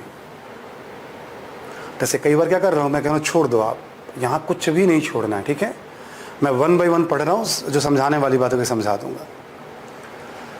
16वीं सदी के 9 वैष्णव सुधारवादी आंदोलन के हिस्से के रूप में सृजित की गई मठवासी संस्थाएं। असम में सत्र किसको कहते हैं? एक तरह से मठ को कहते हैं, विहार को कहते हैं। वैष्णव आंदोलन का हिस्सा रहा है वो। शुरुआत किसने की थी? शंकर देव जी ने की थी। 1449 से 1596 दिया हुआ है, बहुत लंबी अवधि। एक बार चेक कर लीजिएगा इसको ज़रा सा, है ना। 1596 तो बहुत ज़्यादा हो गया, है ना, इतना लंबे तो होगा नहीं, बट ये समकालीन थे गुरु नानक के, कबीर के समकालीन थे ये, मतलब ये ध्यान रखने वाली बात है, ठीक है। आगे देखिएगा, असम में सत्र का मतलब हो गया मठ। शुरुआत किसने की? शंकर देव जी ने। 9 वैष्णववादी आंदोलन 15वीं 16वीं सदी दोनों कर लीजिएगा, ठीक है। ये जो सत्र होता है, मठ होता है, संगीत जिसको बोर गीत कहा गया है, भक्ति संगीत को वहां बोर गीत कहा गया, याद रखना है। नृत्य सत्रिया, आप सबको पता होगा 8 क्लासिकल डांस में सत्रिया भी शामिल है, ठीक है, ये भी भक्ति नृत्य है। और नाट्य, रंगमंच, भवना, मतलब कला के अलग अलग, नृत्य भी है, संगीत भी है और नाट्य भी। इसके माध्यम से भक्ति के विचारों का प्रसार। सत्र में सारा कुछ होता था, सत्र में यानी मठ में। इन्होंने भक्ति के एक नए रूप का प्रचार किया। एक शरण नाम धर्म, एक ही ईश्वर है। वैष्णव है तो विष्णु की बात कर रहे हैं, है ना, और कृष्ण मतलब एक ही, एकेश्वरवाद, एक ही शक्ति, है ना। नाम का मतलब ईश्वर का नाम लेते रहिए, कोई भी बस नाम जपिए आप, मोक्ष मिल जाएगा। इन्होंने जिसका प्रचार किया उसे एक शरण धर्म या एक शरण नाम धर्म कहा जाता है, ठीक है। समानता यानी किसी तरह का भेदभाव नहीं होगा, जाति, क्षेत्र, धर्म, किसी आधार पे, और बंधुता पर आधारित। मतलब इनके लिए आज भी असम इनका ऋणी है। एक समतावादी समाज के निर्माण में इनकी बड़ी भूमिका रही शंकरदेव की। ये रिवाजों, कर्मकांडों, मूर्ति पूजा, इन सबको नहीं मानते थे। ये प्रार्थना और जप, ठीक है, प्रार्थना और जप यानी ईश्वर का नाम, उस पर ज़्यादा बल होता था इनका। अगले पेज पे आइएगा, पेज नंबर 217 पे भवना लिखा हुआ है। अभी हमने क्या बताया? भवना का संबंध भी सत्र से ही है। रंगमंच देखिए आप, असम का पारंपरिक नाट्य है, शंकरदेव द्वारा सृजित किया गया असमिया ब्रजवाली भाषाओं में। नामघर क्या होता था? पूजा स्थल, ठीक है, और सत्र में इसका मंचन होता था। इसमें अभिनय, संवाद, नृत्य, वेशभूषा, आभूषण, प्रवेश, सब कुछ होता है, जो एक तरीका होता है। माजुली द्वीप इसका बहुत बड़ा केंद्र है। माजुली द्वीप वैसे भी चर्चा में रहती है ना, और इसमें जो वाद्य यंत्र यूज किए जाते हैं, यानी ये जो पेज नंबर 216-17 में लिखा हुआ है, इसको एज इट इज पूरा का पूरा क्रैम कर लेना है, आपको बैठा लेना है, कटौती इसमें मत करिएगा। ये भक्ति आंदोलन का हिस्सा है, इससे क्वेश्चन पूछे जाने की बहुत ज़्यादा संभावना है एग्ज़ाम के अंदर। ये ट्रेडिशनल माना जाएगा, करंट अफेयर से इसका ज़्यादा कोई संबंध नहीं रहेगा, बट इसमें सारा हमने ट्रेडिशनल जानकारी दे रखी है इसमें। तो अहोम शासकों के काल में ही ये प्रसार हुआ था, ठीक है। असम एक और कारण से चर्चा में था, देखिएगा 216 में ऊपर देखिएगा, संबंधित तथ्य करके लिखा हुआ है। एक जगह है असम में डेकिया जूली, उसको टिक मार लीजिएगा आप। इसको शहीदों का शहर कहते हैं। 1942 भारत छोड़ो आंदोलन से जुड़ा हुआ है, और इसी में एक महिला बच्ची क्रांतिकारी का उल्लेख है। तिलेश्वरी बरुआ सबसे कम आयु के शहीद माने जाने वाली तिलेश्वरी बरुआ का निवास स्थल रहा है ये, डेकिया जूली। ठीक है, प्रधानमंत्री ने अभी यहाँ की दौरा यात्रा पे गए थे, इसमें दिया हुआ तो ठीक है आप। तो जोरांग पोथार, डेकिया जूली, असम की ये दो जगह, जयमती जो रानी हो गई वो, और तिलेश्वरी बरुआ इधर हो गई ये। लक्षित बोरफुकन की आपसे हम पहले ही बात कर चुके हैं। साहित्य और कला और धर्म के बारे में हमने बता दिया आपको। बुरुंजी साहित्य है, कला के बारे में कुछ आइडिया हमने दे दिया आपको, धर्म के बारे में यहीं लिखा ही हुआ नीचे की तरफ, उसको हमने इसमें ऐड कर दिया कि भाई ये भी ध्यान में रखना आप। यानी इससे रिलेटेड जो भी बातें काम की है वो सब, संस्थापक था, 6 सदी तक था, बर्मा से आए थे। ठीक है, ये एक एक्स्ट्रा इन्फॉर्मेशन है जो नॉर्मली क्लास में ये बात होती नहीं है, इसलिए भी हमने थोड़ा इसको है ना रख दिया। आगे लिखा हुआ है, सुर्खियों में रहे कला के विविध रूप।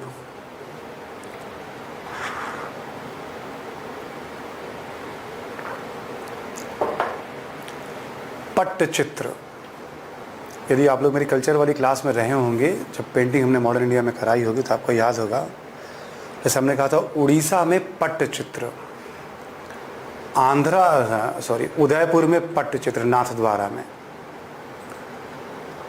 कपड़ों पे जो पौराणिक विषयों, धार्मिक विषयों के चित्र, बहुत पुरानी परंपरा, जगन्नाथ मंदिर से जुड़ा हुआ है ये, है ना। बस पट्टचित्र यानी पूरी, जगन्नाथ पुरी, और एक पट्टचित्र नाथद्वारा का भी बहुत फेमस है, उदयपुर के पास पड़ता है, राजस्थान में। एक एरिया ध्यान रखिएगा केवल, और विषय। नेक्स्ट है आपका तोल पावा कुथु, केरल में एक पालकत डिस्ट्रिक्ट है ना।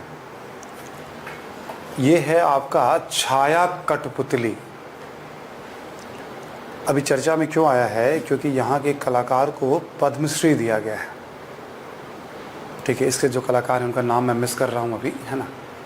आप चाहे तो एक बार देख लीजिएगा, हिंदू में कवर किया गया था, हिंदू में इसको, ठीक है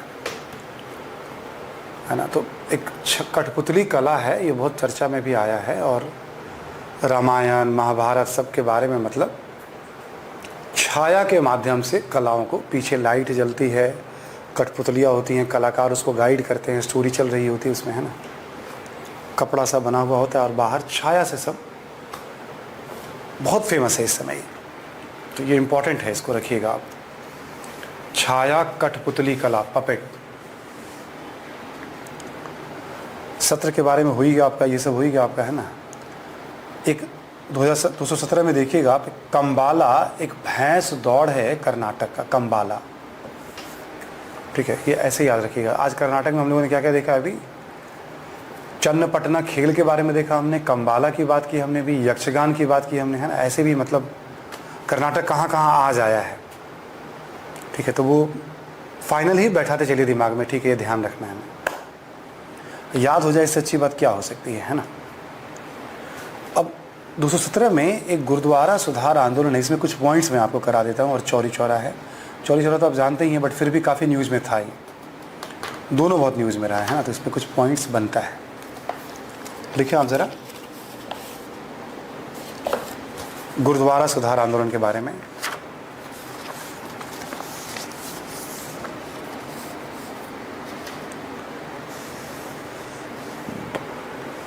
देखो हुआ क्या है, थोड़ा समझ लो पहले एक बार, 2 मिनट, फिर लिखवा देता हूँ पॉइंट्स। क्वेश्चन आ सकते हैं इससे, ऑप्शनल में 1-2 बार क्वेश्चंस पूछा गया है पुराने सिलेबस में, जब हिस्ट्री हुआ करता। चूँकि अभी 100 वर्ष पूरे हुए हैं इसके, और पंजाब में चुनाव भी होना है, बहुत सारी बातें सब ऐसे भी आती रहेंगी अब, है ना।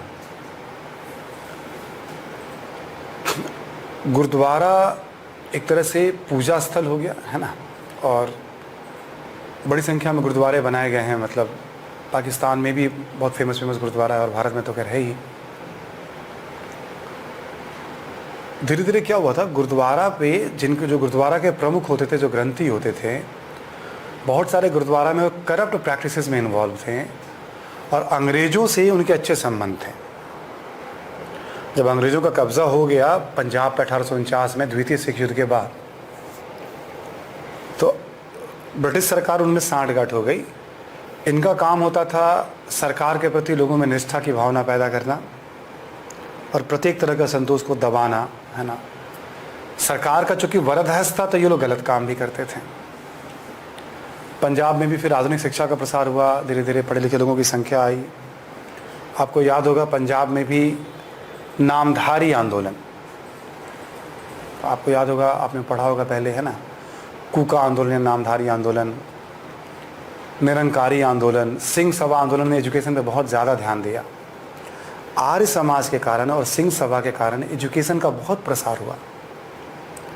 डीएवी स्कूल कॉलेज वगैरह खोले गए थे उस समय, मतलब पंजाब के अंदर। लाला लाजपत राय, लाला हंसराज, दयानंद सरस्वती, ये लोग काफ़ी सक्रिय थे, ठीक है। और शिक्षा का जब प्रसार हुआ तो धीरे धीरे वहाँ भी राष्ट्रीय चेतना, पढ़े लिखे लोग थे जो उससे काफ़ी कुपित होते थे। समस्या तब बिगड़ी जब जो स्वर्ण मंदिर है वहाँ के जो प्रमुख थे उन्होंने जनरल डायर को सम्मानित किया जिसने गोली चलवाई थी। थोड़ा अति था वो तुष्टीकरण का, और गदर आंदोलन की आलोचना की थी थोड़े समय पहले, तो इससे लोगों में गुस्सा आना शुरू हुआ। फिर लोगों ने शुरू किया मूवमेंट कि भाई गुरुद्वारों को भ्रष्ट महंतों के नियंत्रण से मुक्त कराना है। छोटे बड़े बहुत सारे गुरुद्वारे मुक्त हो गए। लोगों ने एक संस्था बनाई, एक बैठक बुलाई और एक शिरोमणि गुरुद्वारा प्रबंधक समिति बनाई, ठीक है, जिसमें तय हुआ कि भाई प्रबंधन देखा करेगी वो। और फिर एक अकाली दल नामक पार्टी का भी गठन किया। 1920 तक तो ये काम हो गया था, है ना। समस्या ये आ गई नानकाना साहब में नियंत्रण को लेकर के, मतलब वहाँ पे भी जो ग्रंथी थे वो गरब प्रैक्टिसेस में इन्वॉल्व थे, ठीक है। नानकाना साहब पे नियंत्रण को लेकर के जब एक सत्याग्रही पहुँचा तो वहाँ पे गुंडों की पूरी, एक लठैत की पूरी फौज बना रखी थी और बड़ी संख्या में लोग मारे गए। उसको नानकाना सत्याग्रह कहा गया 1921 का। 100 साल पूरे हुए हैं उस हत्याकांड के भी। हालांकि बाद में सत्याग्रहियों का उस पर भी नियंत्रण हो गया। असहयोग आंदोलन चल रहा था, आंदोलन ने पूरा सपोर्ट किया। उसके बाद स्वर्ण मंदिर पे भी सत्याग्रहियों का नियंत्रण था, लेकिन जो खजाना होता है जहाँ कीमती चीज़ें रखी जाती हैं, तो उस खाना, उसकी चाबी अभी तक नहीं दी गई थी आंदोलनकारियों को। उसको लेकर के एक आंदोलन हुआ, उसमें भी लोग मारे गए। आंदोलनकारियों की उसमें भी जीत हुई। ऐसे ही एक और गुरुद्वारा था, गुरु का बाग, वहाँ पे कुछ सत्याग्रहियों ने लकड़ी तोड़ ली किसी बगीचे से जाकर के। मुकदमा चला, पुलिस उठा के ले गई, पुलिस गुस्से में थी ही, उसमें भी कुछ लोग मारे गए। तो देखते ही देखते 3 छोटे छोटे आंदोलन हुए 21 और 22 में। यहाँ अंततः 1925 में सरकार ने कानून बना करके मान्यता प्रदान कर दी एसजीपीसी को, ठीक है। तो ये गुरुद्वारा सुधार आंदोलन है। लिख लें आप ज़रा, अकाली आंदोलन भी कहते हैं। लिखें, पहला पॉइंट, भ्रष्ट महंतों से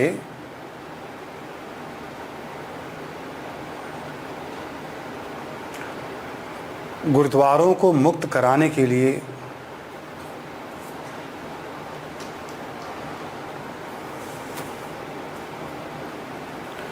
सिख सुधारवादियों के द्वारा चलाया गया आंदोलन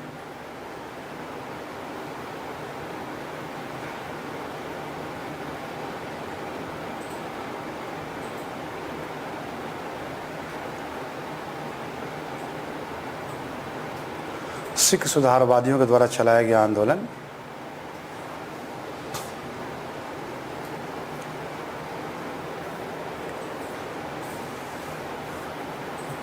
कॉमा देकर लिखें,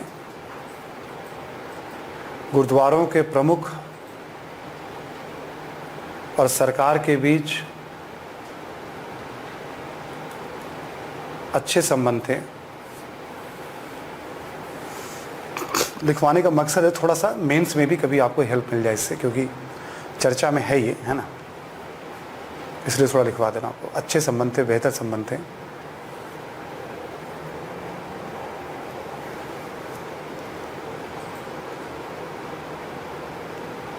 लिखें, 19वीं सदी के उत्तरार्ध में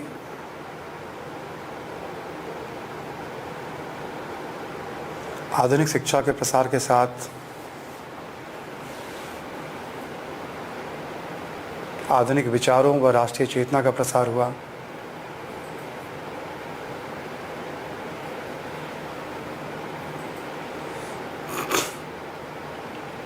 और राष्ट्रीय आंदोलन में पंजाब की सक्रियता बढ़ी।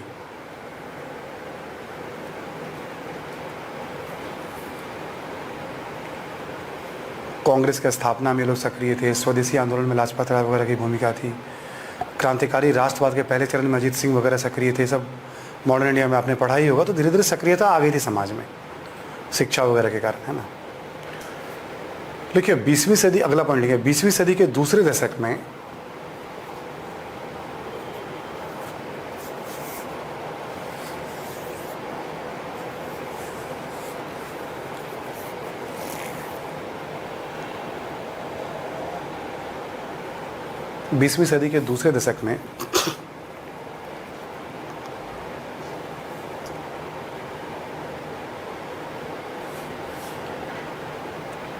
जब भ्रष्ट महंतों ने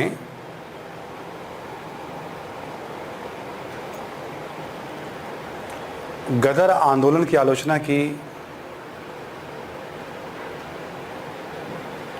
और जनरल डायर को सम्मानित किया,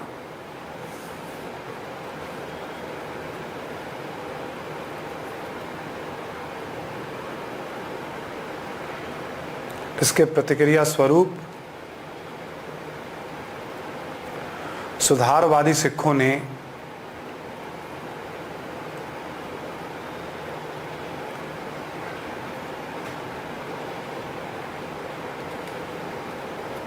गुरुद्वारों को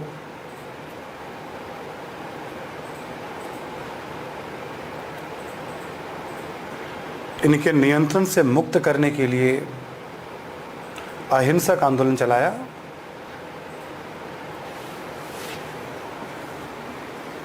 अहिंसक आंदोलन चलाया।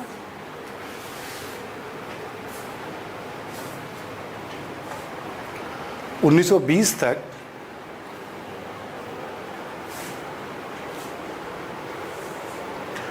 बीस तक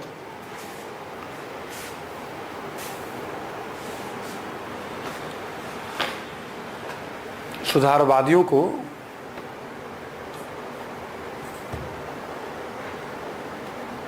कुछ सफलता मिली।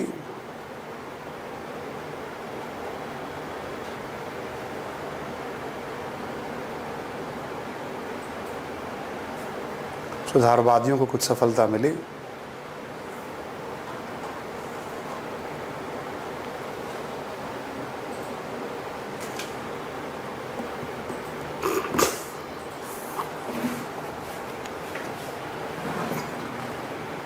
सुधारवादियों को कुछ सफलता मिली।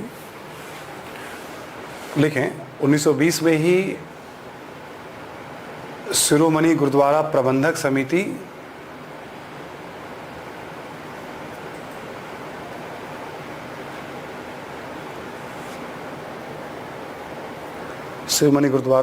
समिति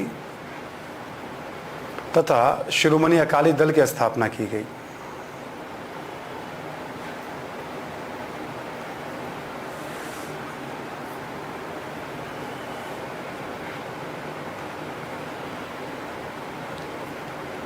अगला लिखिए 1921-22 में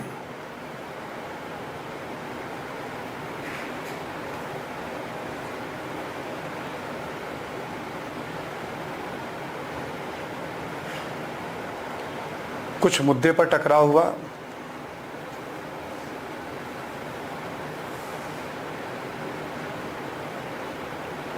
यहां लिख लें आप 1921 में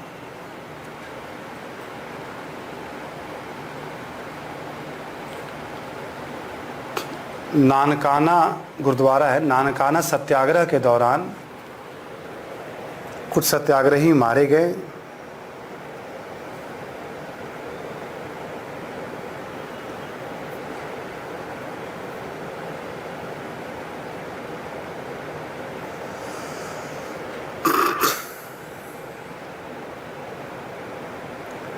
कांग्रेस ने, उस समय असहयोग आंदोलन चल रहा था, कांग्रेस ने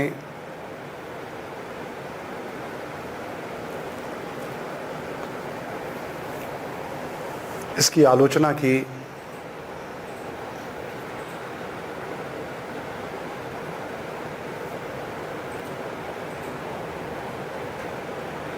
कांग्रेस ने इसकी आलोचना की और अकाली आंदोलन ने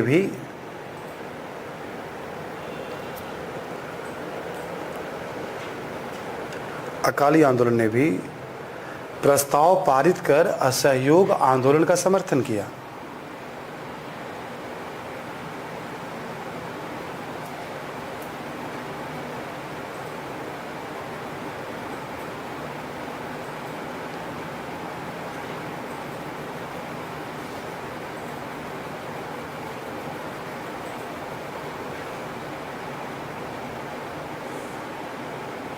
ठीक है, तो अब दोनों में एक तरह से सहयोग परस्पर पहले भी था, अब थोड़ा बढ़ा, है ना। अगला पॉइंट लिखें, 1921 में ही नानकाना कांड के पश्चात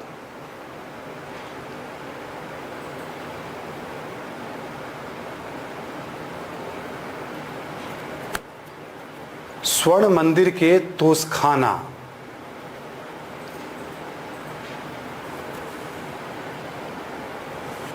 जहाँ कीमती वस्तुएं या खाने की सब रखी जाती है, मतलब स्वर्ण मंदिर के तोसखाना के चाबी को लेकर विवाद हुआ।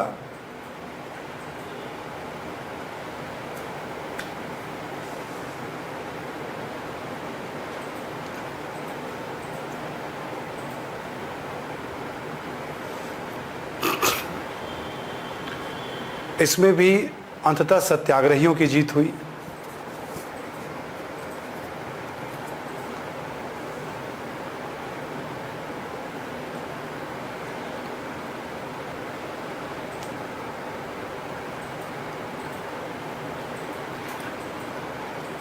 देखिए 1922 में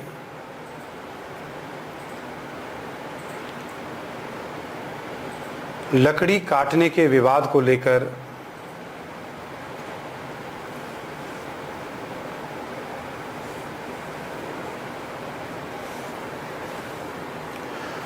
गुरु का बाग सत्याग्रह हुआ, नामक सत्याग्रह हुआ।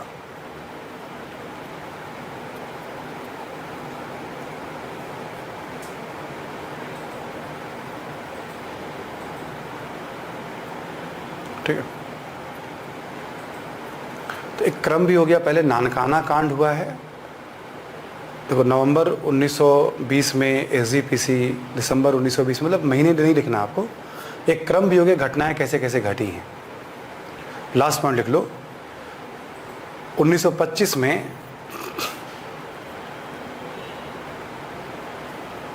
सरकार ने एक कानून बनाकर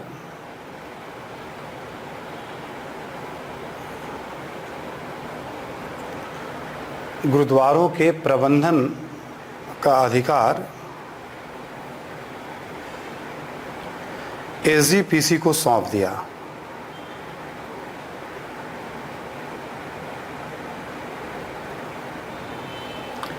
एसजीपीसी को सौंप दिया।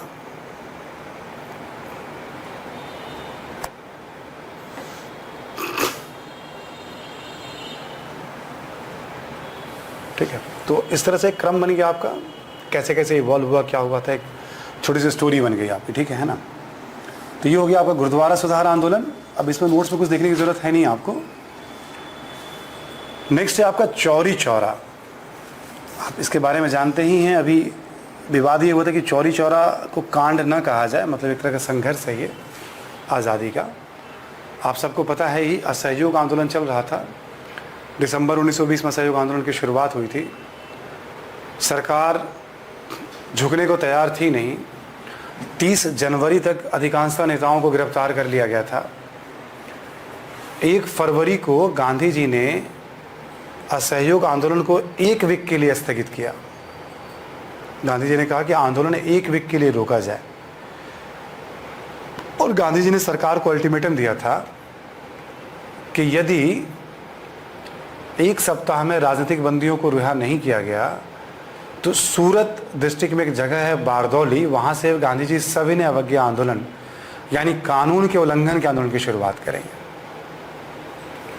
इसी बीच क्या हुआ, कुछ मुद्दे को लेकर के चौरी चौरा गोरखपुर में पड़ेगा आपका उत्तर प्रदेश में, चौरी चौरा में जो आंदोलनकारी थे कुछ मुद्दे को लेकर के प्रदर्शन कर रहे थे, पुलिस से झड़प हुए, उसमें कुछ आंदोलनकारियों को चोट लगी, गुस्साई भीड़ ने पुलिस स्टेशन को आग लगा दिया और 23 पुलिस वाले मारे गए। हालांकि मुकदमा चला, कुछ लोगों को फांसी वगैरह की सज़ा भी उसमें दी गई, मृत्युदंड की सज़ा दी गई है ना। चौरी चौरा हत्याकांड के बाद गांधी जी ने आंदोलन को स्थगित कर दिया था, असहयोग आंदोलन को, और बारदौली में ही 12 फरवरी को कांग्रेस कार्य समिति की बैठक बुलाई। उसमें एक प्रस्ताव पारित हुआ था कि हिंसा के कारण आंदोलन को वापस ले रहे हैं और किसानों को सरकार को कर देना चाहिए, लगान देना चाहिए, है ना। उसको बारदौली प्रस्ताव कहते हैं। तो छोटी सी बात है, असहयोग से जुड़ी हुई बात है ना। लिख लिया आप चौरी चौरा, पहला पॉइंट लिखे, 4 फरवरी 1922 को शताब्दी समारोह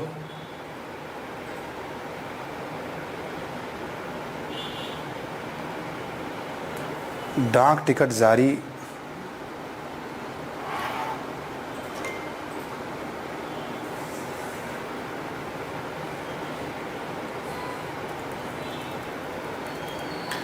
डाक टिकट जारी, है ना।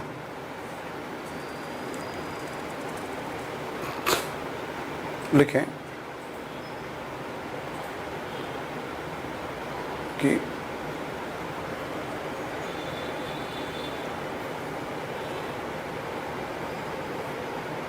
अगला पॉइंट लिखा, 4 फरवरी 1922 को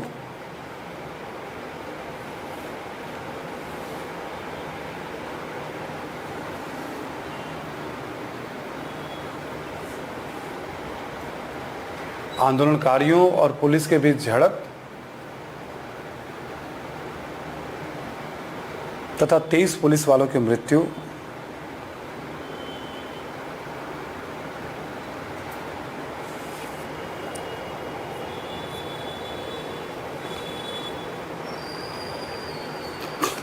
अगला पॉइंट लिखे, हिंसा को देखते हुए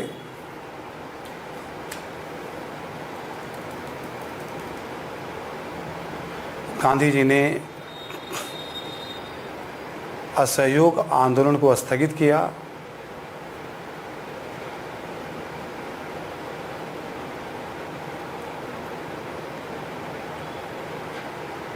बारह फरवरी 1922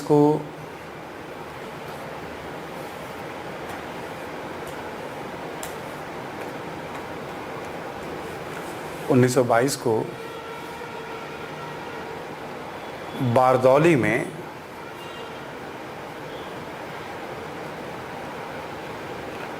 कांग्रेस कार्य समिति की बैठक बुलाई गई।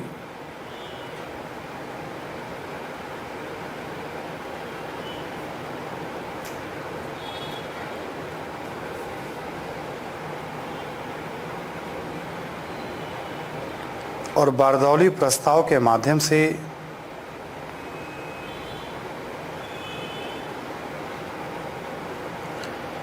आंदोलन को वापस लेने की घोषणा की गई।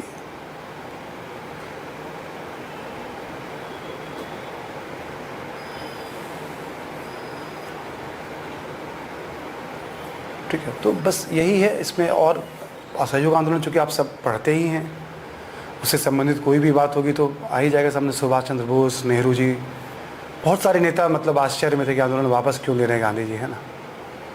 ये सब आपने पढ़ा ही होगा कि गांधी जी की अपनी रणनीति थी, जन आंदोलन को लंबा नहीं चलाना है ना। बारदौली प्रस्ताव में एक बात ये भी थी कि किसानों को सरकार को कर देना चाहिए कहा गया था, है ना। ये भी एक बात का उल्लेख, विवाद इसको भी लेके भी पकड़ा था। तो ठीक है, बट कुछ खास ऐसा नहीं है कि इसमें आप इससे ज़्यादा आपको कुछ जानना है। पेज नंबर 219 पे देखेंगे आप, सुर्खियों में रहे प्रमुख व्यक्तित्व। देखेंगे इसमें आप राजा सुहेल देव, इनके बारे में दो बातों में आप टिक लगा लीजिएगा नोट्स में ही। पहला पॉइंट है कि यूपी के बहराइच जिले में चित्तौरा झील स्थान पर सुहेलदेव की प्रतिमा का प्रधानमंत्री ने अनावरण किया भी, है ना। एक तो वो कर लीजिएगा, बहराइच में सुहेलदेव की प्रतिमा, एक हो गया आपका। दूसरा है 11वीं सदी में श्रावस्ती या बहराइच के शासक थे सुहेलदेव, ठीक है। दूसरा ये ध्यान रखिएगा। तीसरा एक और ध्यान रखिएगा कि 1034 ईस्वी में गाजी मसूद नामक एक आक्रमणकारी को इन्होंने पराजित किया था।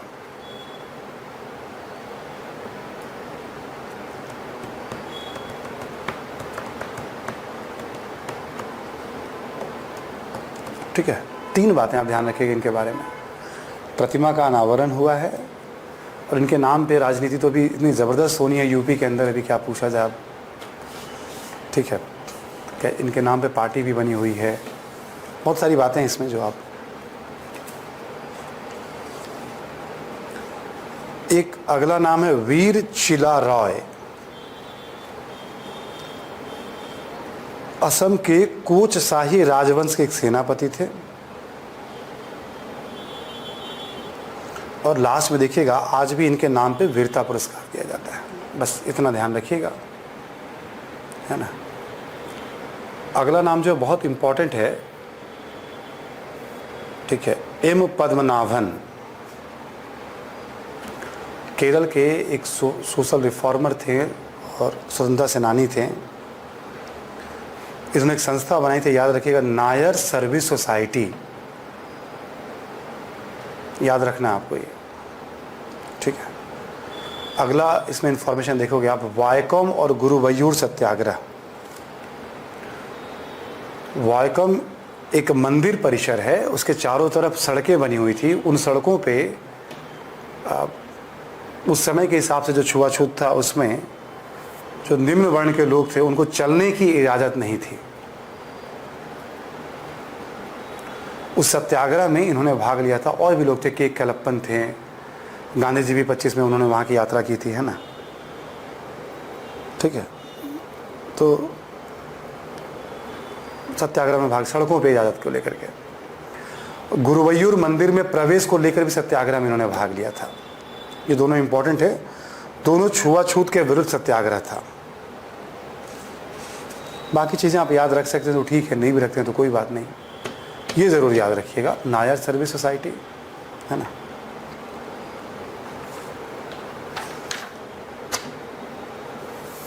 एक नेक्स्ट पेज पे आ जाएंगे, आप देखेंगे, आप पेज नंबर 220 पे, अय्या वैकुंठ स्वामीकल, सोशल रिफॉर्मर हैं, ठीक है, और ट्रावणकोर से इनका संबंध था, ठीक है। एक इतना जानते रहिएगा।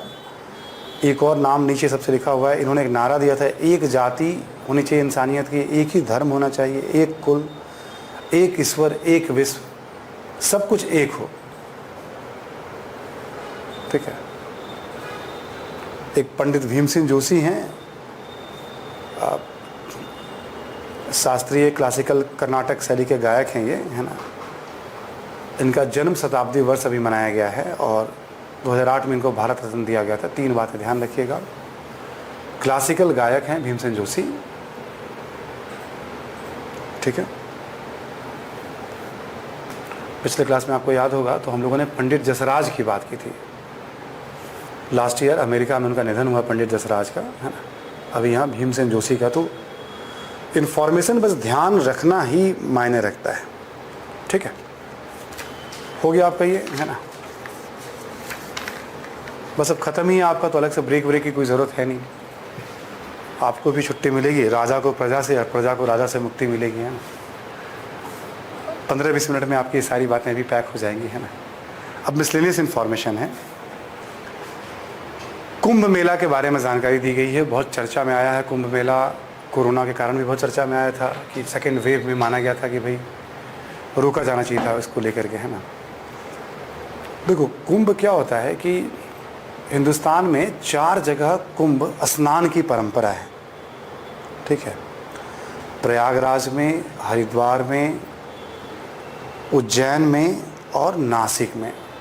उज्जैन में शिप्रा नदी, नासिक में गोदावरी नदी बाकी हरिद्वार और प्रयाग में तो गंगा नदी ही है, ठीक है। ऐसा माना जाता है कि बस उस मास में या उस अवसर में स्नान से जो है आप जितने भी पाप होते हैं वो धुल जाते हैं और मोक्ष मिल जाएगा, मतलब ऐसा है, मान्यता है। प्रत्येक 3 साल पे किसी न किसी शहर में कुंभ का आयोजन होता है, ठीक है, ऐसे लिखा ही, वो चारों शहर में आयोजन होता है। 12वें साल में प्रयागराज पे होता है, ठीक है, उसको पूर्ण कुंभ कहा जाता है, उसकी मान्यता थोड़ी ज़्यादा होती है। और 144 वर्षों पे महाकुंभ होता है, उसकी भी मान्यता बहुत ज़्यादा होती है, ठीक है। तो इम्पोर्टेंट क्या है, 4 जगहों पे कुंभ का आयोजन होता है। एक क्यों होता है, तो मान्यता हमने बताई थी 2। पूर्ण कुंभ और महाकुंभ किसको कहते हैं, 3। यूनेस्को ने इसको अमूर्त विरासत की सूची में शामिल किया है। पिछले वाले बुकलेट में देखिएगा अमूर्त विरासत का लिस्ट दिए हुए हैं, आपको याद होगा। तो जैसे कुंभ है, योग है, ये सब अमूर्त विरासत में आ गया है, इंटेंजिबल यूनेस्को ने इसको लिया है। कुडियात्तम है, मुडियात्तम है, केरल का पारंपरिक नाट्य है। कालबेलिया है, राजस्थान का जो ट्राइबल डांस है, फोक डांस है ना। जो बौद्ध मंत्र का जाप होता है लद्दाख में, वो है। जो वैदिक मंत्रों का उच्चारण होता है वो है। नौरोज है। जो ठठेरा संप्रदाय की कला है पंजाब में, वो है। मतलब 13 लिस्ट ट्रेडिशनल है, मतलब याद का मतलब याद, याद का मतलब याद। और मेरे बताने पे आपको कुछ कुछ ध्यान आ रहा है कि हाँ मैंने ऐसा कुछ कहा था, तो अच्छी बात नहीं है, अभी भी इनफ टाइम है। तो आप एक मतलब सवाल होता है बस केवल मन से पढ़ने का, ठीक है। जैसे हम पूरी मनोयोग से पढ़ें, समझें उसको, बस अंतर क्या होता है ना, नोट्स वगैरह में हम लोग चीज़ों को ज़्यादा लिखते हैं, उसमें से भी क्या क्या निकालना है, थोड़ा सा इसका एक रोल होता है। और ये हम लोग का आधार होता है क्वेश्चन पेपर के एनालिसिस के कारण ऐसा कर पाते हैं। और ये मान के चलते हैं कि एक आधा क्वेश्चन कभी कभी रेंज के बाहर जाएगा भी, हम सारी इंफॉर्मेशन को तो क्रैम नहीं कर पाएंगे ना, बट हर महत्वपूर्ण बातों की कुछ कुछ श्योरिटी तो हो हमारे पास कि यस आई नो ये है, ठीक है। तो कुंभ के बारे में ये जानकारी दी गई है ना। और यूनेस्को का जिक्र इसमें हुई क्या है। एक 14 अप्रैल को जो नया वर्ष मनाया जाता है देश के अलग अलग हिस्सों में, उसका नाम दिया हुआ है केवल आप उस प्रांत, जैसे माने यहाँ दिया हुआ है रोंगली बिहू, रोंगाली बिहू या बोहाग बिहू, ये असम हो गया। बिहू का मतलब असम हो गया, रोंगाली या बोहाग। वैसाखी पंजाब हो गया। नौ वर्ष पश्चिम बंगाल, इसको पोइला वैसाख भी कहते हैं। बस 14 अप्रैल को किस नाम से कहाँ मनाया जाता है, इसमें एक, हालांकि हमने कभी नोटिस नहीं की थी, मेरे लिए भी नई जानकारी है। जूड़ शीतल बिहार के मिथिला में, इस बार पहली बार व्हाट्सएप पे भी हमने देखा था। कुछ एक व्हाट्सएप में जो मिथिलांचल के लोग हैं, वो 2 ब्यूरोक्रेट हैं, उन्होंने ही मतलब विश किया था। तो हमने कहा ये क्या है विश, तब हमने पहली बार कि भाई इसको भी 9 वर्ष के तौर पे मनाया जाता है मिथिलांचल में, बिहार के, मतलब है ना, जूट शीतल जो है, ठीक है। और ऐसे ही उड़ीसा का दिया हुआ है इसमें, है ना, मतलब। तो आप 6-7 नाम है बस। यहाँ ये मनाया जाता है 14 अप्रैल को। एक मकर संक्रांति को किस नाम से मनाया जाता है, एक 14 अप्रैल को किस नाम से। 2 को बैठा लीजिएगा जहन में, क्वेश्चंस जब भी आए तो आए, अदरवाइज जब भी आप कल्चर पे राइटिंग करोगे तो एग्जाम्पल के तौर पे आप इसे यूज कर सकते हो, ठीक है। बहुत इंपॉर्टेंट होता है ना। आगे विविध जानकारी दी गई है, जिसमें एक बहुत इंपॉर्टेंट जानकारी है डिकिनसोनिया। डिकिनसोनिया पृथ्वी का सबसे प्राचीनतम जीव माना गया है, नंबर 1, ठीक है। और भीमबेटका में इसके जीवाश्म मिले हैं, नंबर 2। अब इससे आपको क्या है, भीमबेटका के बारे में ऑलरेडी आप पढ़ते ही हैं, जानते ही हैं, ठीक है। यहाँ पे भी भीमबेटका का परिचय दिया हुआ। 2 बातें ध्यान रखनी है, मतलब धरती का प्राचीनतम जीव और भीमबेटका से इसके साक्ष्य। गांधी शांति पुरस्कार पिछले बुकलेट में आपको याद होगा कि भाई दिया नहीं गया था, नाम चयनित होने की बात चल रही थी। इस बुकलेट में नाम आ गया है। 2 नाम है 2019 के लिए। ओमान के सुल्तान मतलब दिवंगत हैं, काबूस बिन सैद उल सैद, और 2020 के लिए बंगबंधु शेख मुजीबुर रहमान। इम्पॉर्टेंट नाम है, ध्यान रखिएगा। बाकी इस पुरस्कार में क्या दिया जाता है ये भी ध्यान रखिएगा। साहित्य अकादमी का जो फेलोशिप है, बहुत सम्मानित पुरस्कार है ये भी। एक प्रोफेसर वेलचेरू नारायण राव हैं, ठीक है, उनको दिया गया है। नाम ध्यान रखिएगा, ठीक है, नारायण राव जी के बारे में। लास्ट पेज पे देखिएगा कि जो ट्राइब का उल्लेख है, इन्होंने रिक्वेस्ट किया है कि भाई उनके मूल देश में ना भेजा जाए। भारत सरकार ने आदेश जारी किया था कि उनको भेजा जाए, बट वो रिफ्यूजी के तौर पे यहाँ भारत में रह रहे हैं। इन्होंने रिक्वेस्ट किया सेंट्रल गवर्नमेंट से, जो ट्राइब है। मथुआ समुदाय के बारे में पूरा पढ़ लीजिएगा, बंगाल चुनाव में बहुत चर्चा में थे। गोपालगंज डिस्ट्रिक्ट है बांग्लादेश में, वहाँ इनका मेन केंद्र है। हरिश्चंद्र ठाकुर जी ने इससे शुरुआत की थी। सोशल रिफॉर्म मूवमेंट है, समानता पर आधारित है ये, नाम शूद्र आंदोलन भी कहते हैं। राष्ट्रीय आंदोलन में कई बार जैसे इन्होंने कांग्रेस का विरोध किया था, उसका उल्लेख इसमें किया गया नोट्स के अंदर। वोट को लेकर के खूब चर्चा हुआ था इस समय, ठीक चुनाव के पहले प्रधानमंत्री जब यात्रा पे गए थे, है ना। तो मथुआ समुदाय, ठीक है, ये पूरा पढ़ लीजिएगा इसके बारे में। और एक कुटिया कोंद करके जनजाति है उड़ीसा के कालाहांडी में। ये पितृसत्तात्मक है, युवा शयनगिरी वगैरह एक दो बातें इसमें बताई गई हैं। मतलब कमज़ोर जो होती हैं जनजातियाँ, उनके ऊपर है, तो बस इसको भी जान लीजिएगा। तो कल्चर से संबंधित जो जानकारी है वो यही है। यहाँ तक का जो अपडेट दिया गया था, आज वाला जो मैगजीन है आपका, ये फरवरी अप्रैल 2021 तक का है ना। आगे कुछ और अपडेट क्लासेस आएंगी तो आधे घंटे की जो क्लास होगी वो तो ले ही लूँगा फिर मैं, है ना। तो टोटल आप दोनों को सेट करेंगे ना तो एक सिस्टम बन जाएगा पूरा। जैसे एंशिएंट से लेकर मॉडर्न हिस्ट्री तक क्या क्या हुआ, मॉडर्न में अब तक हम लोगों ने क्या क्या पढ़ा। तो इस वाले क्लास में चौरी चौरा और अकाली मूवमेंट की बात हो गई। इससे पहले हम लोगों ने मोपला रिवोल्ट की बात की थी, जो 2021 की घटना है। All India trade union Congress की हम लोगों ने बात की थी, मतलब एटक जो श्रमिक आंदोलन की बात हुई थी, जिसमें हमने एनटफ वगैरह बताया था, आटक। इसी समय आपको याद होगा विश्व भारती विश्वविद्यालय, गुजरात विद्यापीठ, काशी विद्यापीठ, जाम, ये सब भी बताया था हमने पिछले क्लास में आपको। तो ना मतलब ठंडे दिमाग से कुछ सोचोगे ना इसके बारे में हम क्या जानते हैं, तो हो जाएगा। कोई मतलब मेरे हिसाब से तो 1 घंटे का रिवीजन का खेल है ये, जितना मैंने आपको बताया है, 1 से 1.5-2 घंटे। एग्रेसिव होकर के बैठ जाइए आप एक बार आज, और कल तक इसका समापन एकदम।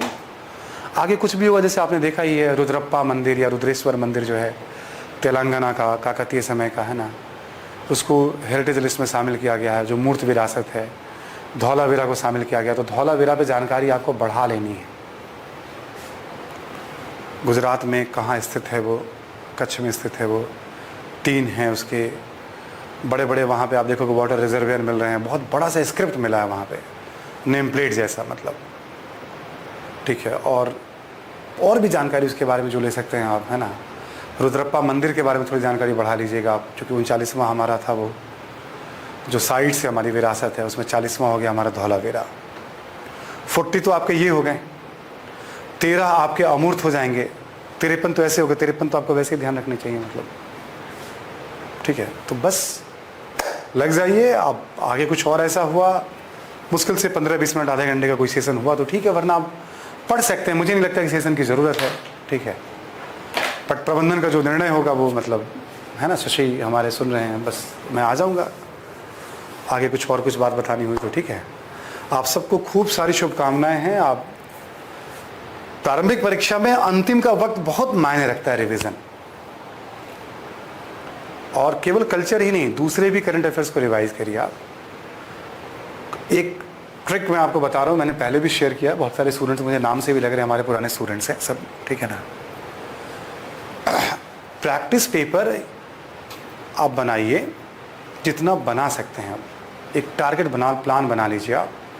अगस्त सितंबर 2 महीने का टाइम है आपके पास, 2 महीने मान लीजिए अब आप।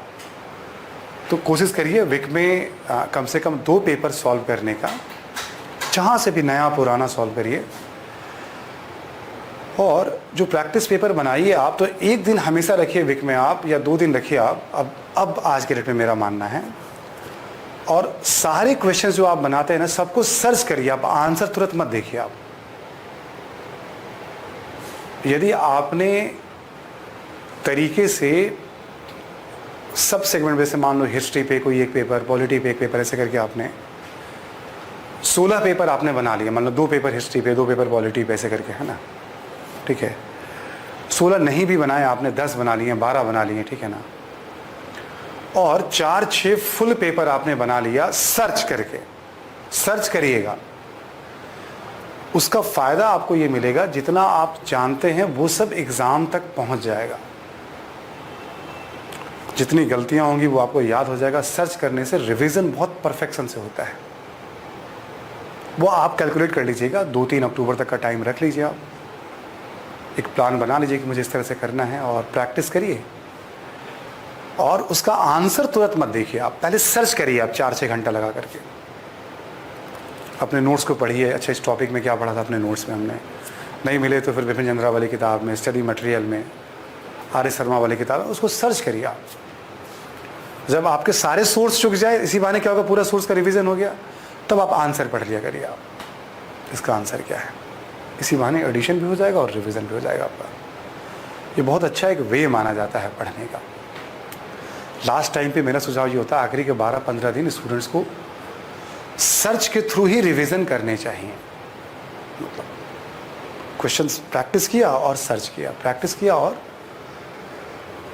थोड़ा पेशेंस के साथ बैठिएगा। और बहुत इंपॉर्टेंट है आपका ये 1.5-2 महीना, इसी में तो पीटी का सारा गेम, पीछे आपने क्या पढ़ा वो अलग है, कितना आप रिटेन कर पाएंगे, ठीक है। और अंतिम समय में जैसे बहुत अच्छी तैयारी जब हो जाएगी आपकी तैयारी, नर्व्स को भी कंट्रोल करना होता है उसमें, ठीक है, कि आप अति उत्साहित होकर पता चला नींद ही आनी बंद हो गई, मतलब, है ना।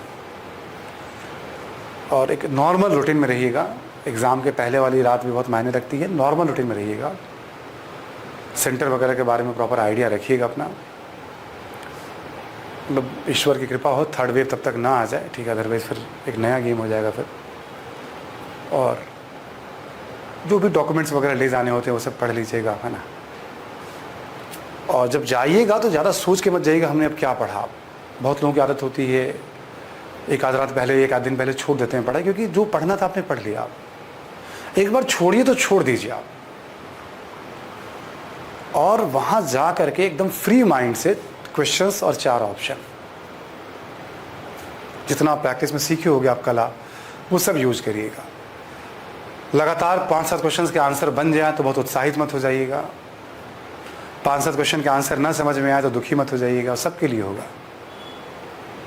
ठंडे दिमाग से आपने जो तरीका बना रखा होगा, कैसे अटेम्प्ट करोगे, पूरा करोगे, 50-50 करोगे, क्या करोगे, आपने सब स्ट्रेटजी बनाई होगी आपने, ठीक है। कैसे सॉल्व करोगे, क्या करोगे आप, है ना। टिक मारते हुए सॉल्व करते हो या मन में रख के सॉल्व करते हो, मतलब आप सिली मिस्टेक मत करिएगा। मतलब आता हुआ गलत हो जाना, इससे तो बड़ी मूर्खता कुछ होगी नहीं। सब प्रैक्टिस से दूर कर लीजिएगा।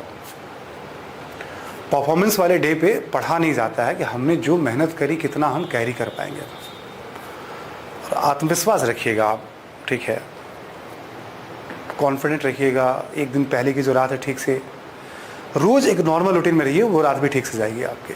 एग्ज़ाम अच्छा होगा ही होगा। 2 महीने का समय बहुत अच्छा समय होता है कॉन्सोलिडेट करने के लिए, ठीक है। तो सभी लोगों को खूब सारी शुभकामनाएं, ठीक है।